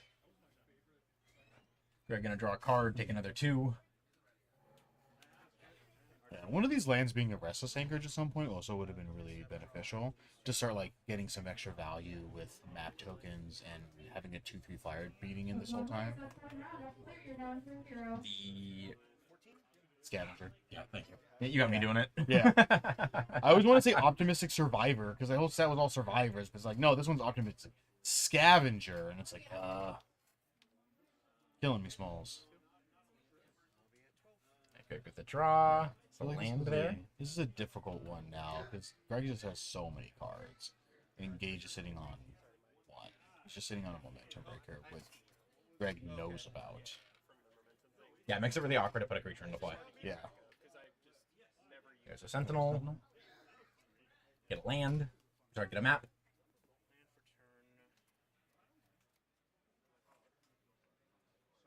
My guess is Greg's Restless Cottage will come into play at some point here. Yeah. Both players are pretty low on cards. That's a this town. Great draw for Gage. Yeah, that's what he wants. He needs to see Momentum Breaker and then leave up this town. There's the Momentum Breaker. Get rid of the Sentinel. Counter there. Isolation. Puts it out of cut down range. Which is huge. Yeah. Check for. It's gonna go for the fear of isolation. I think you just let it die, probably, right? I don't know. That's usually really good. And also having it. It's another card too at this point in the game. So Yeah, because right now, he can go bounce this, bounce Momentum Breaker, play Fear of Isolation, get back nowhere to run. And then he has 2 enchantments next turn for Scavenger. Yeah, so he gets his Fear back, gets to play it, puts a counter on it again, and then can trigger it 2 more times next turn, which is like a lot. that's true. Very true. Yeah, and it's backup for the demon too. Oh, the pink thing's it's a speed counter for Gage. Yeah. Speed! Joe's another. Still has 2. He still has a Bailoff? I think he has 2 Bailoffs now. He has the Vivian, he has a Terror Thunder he hasn't played yet. Yeah. He does have enough land to go like Bailoff plus Terra Sunder, because Terra Sunder does also exile Fear of Isolation. It's an enchantment. The down tick the Vivian. instead. Interesting choice. Yeah. Trading the Vivian just to kill the Fear of Isolation. Yeah. When Terra Sunder also does that. And when wants to, he has the option to play one of his enchantments, Yeah. throw the Scavenger. I got you. Another land. I think you just no. You start What's- getting a lot of value off of that. What's the change for Momentum Breaker with the when you reach max speed? You gain life equal to your speed is when you sacrifice it. It doesn't actually change anything. Okay. Yeah. So it's always the same. It It's gives you a when- back end. Yeah. So it gives you something else to do with it. All right. So he's gonna know where to run, just nothing, and kill Vivian. I like that. Just, Yeah. Just sort of punish Greg for tapping out for that 5-mana Planeswalker. Yeah. Greg's at 7, so that Annex has been hitting him for a lot. Yes. And as far as we know at this point too, he only has the demon that's left under the other Unholy Annex. So he can Ritual Chamber, save him to the life this turn, and then he's gonna go right back to. He's also got the Bailoff in hand. So Bailoff is Yeah. 2 Quick turns, recover, so yeah, which is he's nice. not immediately. He's just like his one creature in play, 2 cards in hand. Not Yeah. a ton of pressure. So Greg has some time. Ooh, Storm Chaser's talent. Whew. Huge. These are great draws for him. Okay, so we're gonna Momentum Breaker. Get this. Storm Chasers. And now this is the awkward situation. You Storm Chasers now and optimize your mana, or do you wait until next turn? Because if you do it now, then you could it could get sniped. It could get eaten. Mm-hmm. Yeah, Greg does have the card in hand. Gage knows he has the Vivian Reeds, which he brought in. Yeah. Is he on Yeah. more than one? Well, it's just really duress. There's 2. Like, do I Correct, yeah, do I get duressed next turn It's- after bringing back my this town? Yeah, it's do you play around duress or do you play around like the naturalized disenchant effects? Okay, so he's just gonna go to 2 right away, and he's gonna get back this town. Yeah, it's a good opportunity to do it too because he knows he has Terra Sunders, so he's only got 1 mana, so he can't Terra Sunder in response to the level up. Yes. And Greg is on 5 now, with no demon. Gage is a 4/4. Gage is a 4/4, and a this town in hand, so he can deal with 2 creatures here. So Bailoff. Mm-hmm. Back up to 9. There's a Sentinel. Yeah, He's just gonna map use top a out. map. And then go to 7. I think this is game.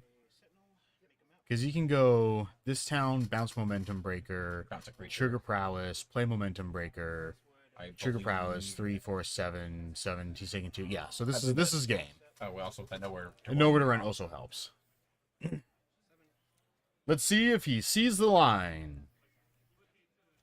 I'm going to say. Oh yeah, you can also just like bounce both of his creatures, I guess. No, because you need the prowess triggers, so you can also just know where to run and then bounce both of his creatures. So either way. So yeah, I'm willing to bet Gage has played enough Magic and enough of these like kind of fiddly decks that he knows what he's doing here. Yeah. Prowess. And he's gonna scoop it up. Okay. Yeah. He saw the line. Yay! Got there. Gage taking game 2. Going to game 3 here. Oof, yeah. Another doozy of a game. Another doozy of a round. Nice and long. Yes. We love those. Yeah, good stuff. Good long games of Magic. People doing their stuff. So while they were shuffling up, I was starting to ask this one of the past rounds, and I kind of went through my own thoughts. If you were playing today, what would you be on? I'd be on Boros Energy for Modern and Blue Black Bounce for Standard. I would be playing the same thing Michelle's playing. Any particular reasons why? Thoughts? Any other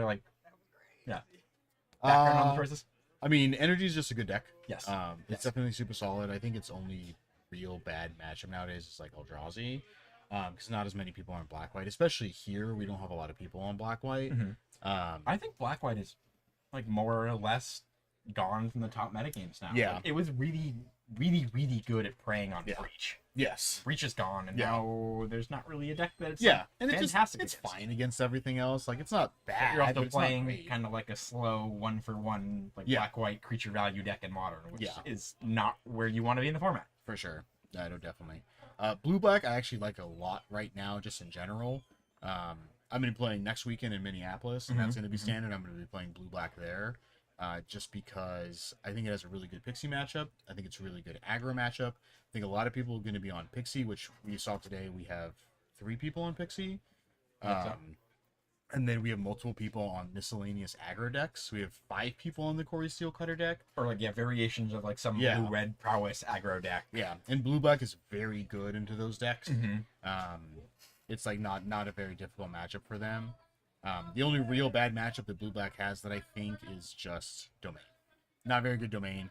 That's one benefit that Pixie has over it, but I like not constraining your mana to 3-color mana bases. How's the Domain matchup against the other like the aggro decks, like the mono red or the new like blue-red like Corey Steel Cutter prowess decks? I feel like those are going to go under pretty fast. Yeah, from what I've seen, what people have told me that play the aggro decks and the Domain decks is that it's not good. Like the Corey Steel Cutter deck is actually the people have been saying it's Domain's a little bit easier. So like Domain has an easier time against the Corey Steel version than it does like Mice. Like Mice can just like hit you from 16 out of nowhere. And the Corey Steel Cutter sort of has to build up a little bit. Yeah. And sometimes it has build up turns. So it's also one singular engine. You can just like spend the 4 removal spells, answer the 4 Steel Cutters. Yeah. Like obviously you can still get hit for like a slick shot or whatever, but for the most part, like that's a big engine out of the deck that's gone. So definitely a toss up. Yeah, the Core Steel one is definitely cool, but I think it's Core Steel's ultimately like its other matchups are better. So that's why you want to play that instead. It's not too much of a detriment where like you're worried about it, but it's definitely helps Domain out a little bit. That people are on that version of the deck instead. But Blue-Black for life. I just want to Kaito people. I just want to Stormtrooper talent people. I wanted this talent people. That's what I want to do. That's what I'm going to be doing. It's going to be great. Yeah, if I'm not playing green-black in a format, I'm probably on blue-red. So yeah, it's like this. Corey Steel Cutter is really cool. Yeah, I think that's probably where I would try to be. Yeah, I don't think I own any cards in the deck outside of what exists in other formats. Like, yeah, I have Firebluff Canals. Yeah, like, yeah. I was debating green-black, but its Pixie matchup sucks. Its Blue-Black matchup sucks, and its Domain matchup sucks. Like it's really good against aggro. A rough spot to be otherwise. Yeah. Like it's really good against every aggro deck, but everything else is like, don't like it. Although to be fair, like good against aggro is a pretty good spot to be in Standard right now. It's true. Like, oh, nice. This is the otter tokens, the extra ones. That's smart. The one with the little otter. That doesn't have prowess though. It gets counters, but it's close. It's close. Enough. It's an otter. Yeah, it's an otter. We know where we're going. Does he have a blue source on that hand? He does not. Triple concealed courtyard, or no, double courtyard, one caves. I think. With Pixie, Destroy Evil, Scavenger, that hand's so awkward. This is the problem with 3-color mana base. Yeah, we were talking about this like just before this match. Like the mana in standard is really, really good right now. Yeah. But even still, like you're playing 3-color mana base in standard. It's kind of rough. Yeah. Like if he draws exactly a Seacrum Cross on turn 1, this hand's lit. Because it's like you go Scavenger turn 1, turn 2, you get to play Storm Chaser's Talent. Oh my god, there's a Seacrum Cross on top. No! That would have been so good. Just like Scavenger into Storm Chaser's Talent, Pixie, bounce my Storm Chaser's Talent. Next turn, Storm Chaser's Talent, triggers, attack. You're like, oh, Yeah, it's good to so go. Full aggro hand at that point. Yeah, and a Destroy Evil backup too. Like, oof. Yeah, play your Preacher of the Schism. Yeah, play your Demon. I'm gonna kill it. You're gonna be dead. I think Greg's keeping his hand. See if we can actually get a peek.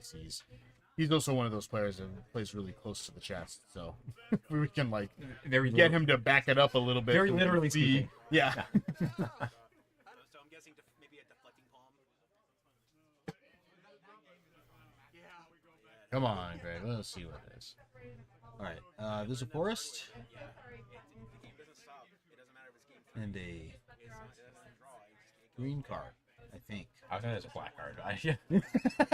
It's one of the two. We'll find out. Yeah, it's true. I say go for the throat. No, I see a blue purge for source Greg. there.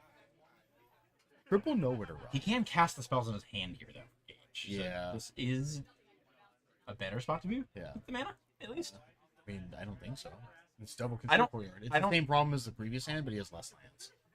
But no blue cards. But no blue cards, but like Yeah, I don't want. also no creatures. Agreed. Yeah. Yeah, he's gonna ship it. Greg, show us your hand. I saw it go for the throat. He's got the forest. He's got. We know he has a forest. He's got a verge as well. The Verge, okay. Forest Verge, go for pick the that throat. one out. Honestly, those three pretty good. Yeah, that's not bad. That's a good couple of cards. You like having this? I think there's a bait. There's a Social Sanctuary. There we go. Slowly but surely, we'll figure out all the cards. We're getting in this hand. We're gonna figure it out eventually.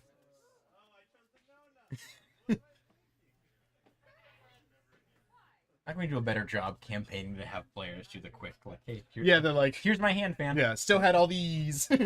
So before you draw for your first turn, Yeah. kind of.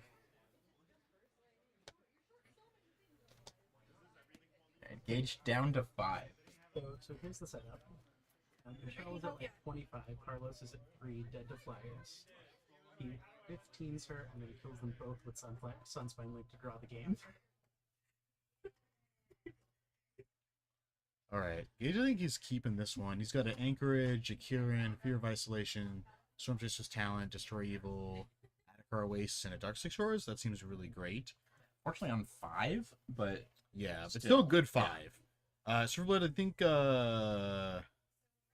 Gage is on the play game game 1. I mean, right? It was because Greg Correct. Greg, you went first. Game 2. No, I'm trying to remember. the play draw thing is just like don't remember it. Gage won this last one. Greg should be in the pipe. Yes. All right. Sorry, we got a Fortunately, run into another low here. a little batch of technical difficulties. We're gonna do our best to resolve this and get through it.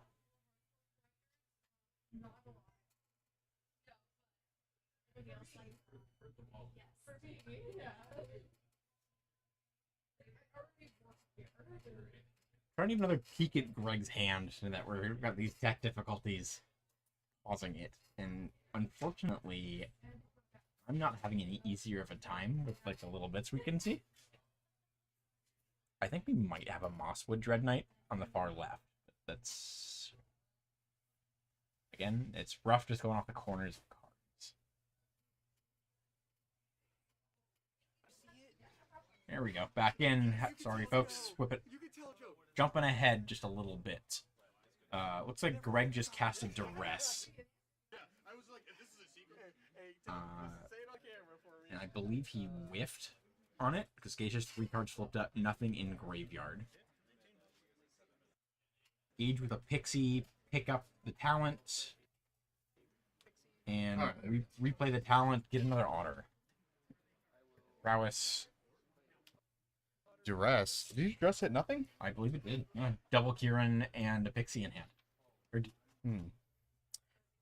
Seems fine. Cottage for Greg. Yeah. Mystery card. Yeah, they took a little break there so we could get everything figured out with them. So, ooh, Scavenger. You have a 3rd Stormchaser talent in hand as well. Yeah. A 2nd, I apologize. This is pretty good. Trigger Prowess and get a counter. Spreading the damage out.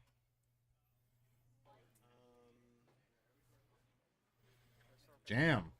Go for the throat. One of the Otters. Always feels unfortunate, but it's correct. Yeah, it was bad killing the token. Yeah. Off rather than the actual creature. Where's his other Otter? Gage? Yeah. I'm unsure. He grabbed that one. Yeah, he grabbed another Otter and then, because I thought he played the Pixie to play it twice, right? I mean the card in between the Scavenger and the Pixie is the 2nd Otter. Yeah. Oh, maybe he forgot to put in play. Yeah, because I thought he's played 3 Stormchasers talents. I think that's what they're talking about right now. Yeah. Yeah, I missed one.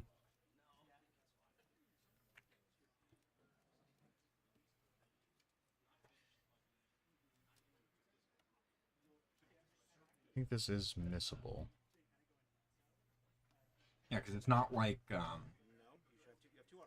to think of the card. Like Orcish Bowmasters in Modern, where if you ping, you can't forget to just finish resolving your trigger. Like you would have to get your army. Yeah. You can't resolve half of a card or half of a trigger in Magic. You have to. It's nothing. All or nothing. Yeah, yeah. Oh, it's like got a little bit of stoppage here again. We're just having a few connection issues.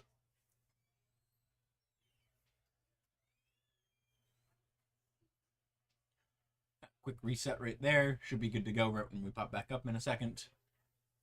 Fortunately, will probably mean we're doing a little skip ahead again, but don't think the game state is too complicated to get completely lost when we pop back in. Yeah, we pop back in and there's like 100 permanents on the battlefield. And we're like, what happened? Holy moly.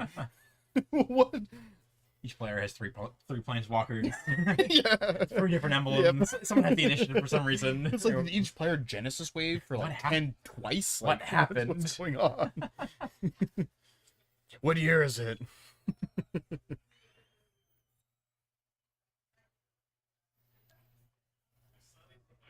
So if you're on energy for this event, is that going to be your deck of choice for the Modern RCQ season? Probably, yes. Yeah. Yeah, if anything gets readjusted, I also just have Eldrazi to follow up on. So if I feel like it's going to be Eldrazi heavy, then you just switch to Eldrazi, because Boris does not do very well against Eldrazi. Correct. Yeah. So, but that's why the Boris Energy deck kind of switched over to playing a lot more Goblin Bombardments. A lot of the new lists have been running like infinite, like double Rummagers. They've been like 3 to 4 Fables, 2 to 4 Seasoned Pyromancers, 1 or 2 Light Shatters, and then playing like 3 Goblin Bombardments, 4 play, just all give on you the the graveyard. option to just sort of churn through your deck, not really worried about getting Kozilek's Return, and just go off from there. Yeah, and it feels less bad drawing multiple Goblin Bombardments because you just discard them to the many loot effects that you have, the rummage effects, I would say. So it feels a lot better. I'm pretty sure I'll just play Eldrazi. Yeah, deck's good. Deck's good. It's a deck where you just have the option to just tap out, cast your spells, and just go over the top with anything your opponent's doing. It's usually a pretty good spot to be. Maybe I'll go back to being a Yogg gamer. Always tempted. I know, me too. Don't I still have it all aside. It's all set aside. I don't think it's the time right now, unfortunately. Someday. Yeah.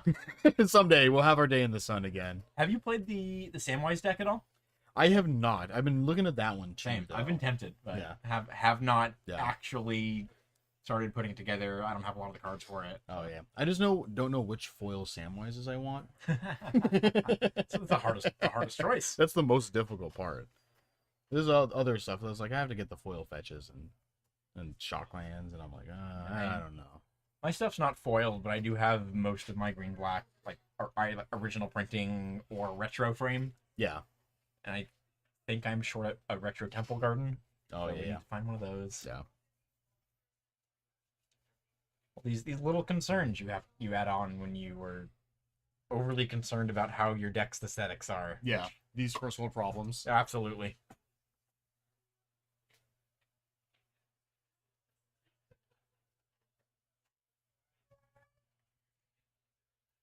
But yeah, so far after Dragonstorm's come out a bit, we've seen some really cool, cool and new pop-ups, new cards that have shown up a bit more than a lot of us were expecting, which I love. Always really, really exciting whenever you get a card kind of as a surprise. It's like a surprise staple, like what Corey Steelcutter has come up to be. The Harmonized card we saw Nick on earlier, playing Oculus. Sorry, folks. Winter.